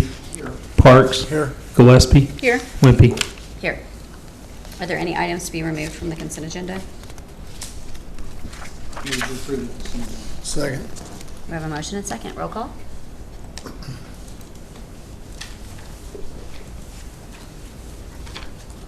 Consent agenda passes.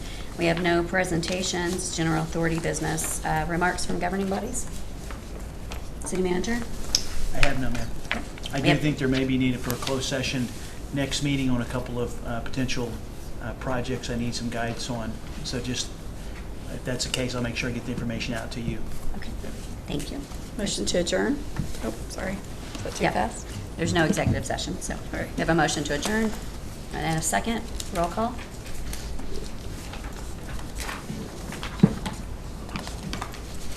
We are adjourned. We do have an executive session. We have to take a brief recess. Are we back in regular council session? Oh, we are back in general session. But we moved to- Make a motion for recess to clear the room for executive session. Second? We have a motion and a second. Roll call. Ford. Yes. Foodie. Yes. Parks. Yes. Gillespie. Yes. Wimpy. Yes. 33 miles. Hey, buddy. What you think about that?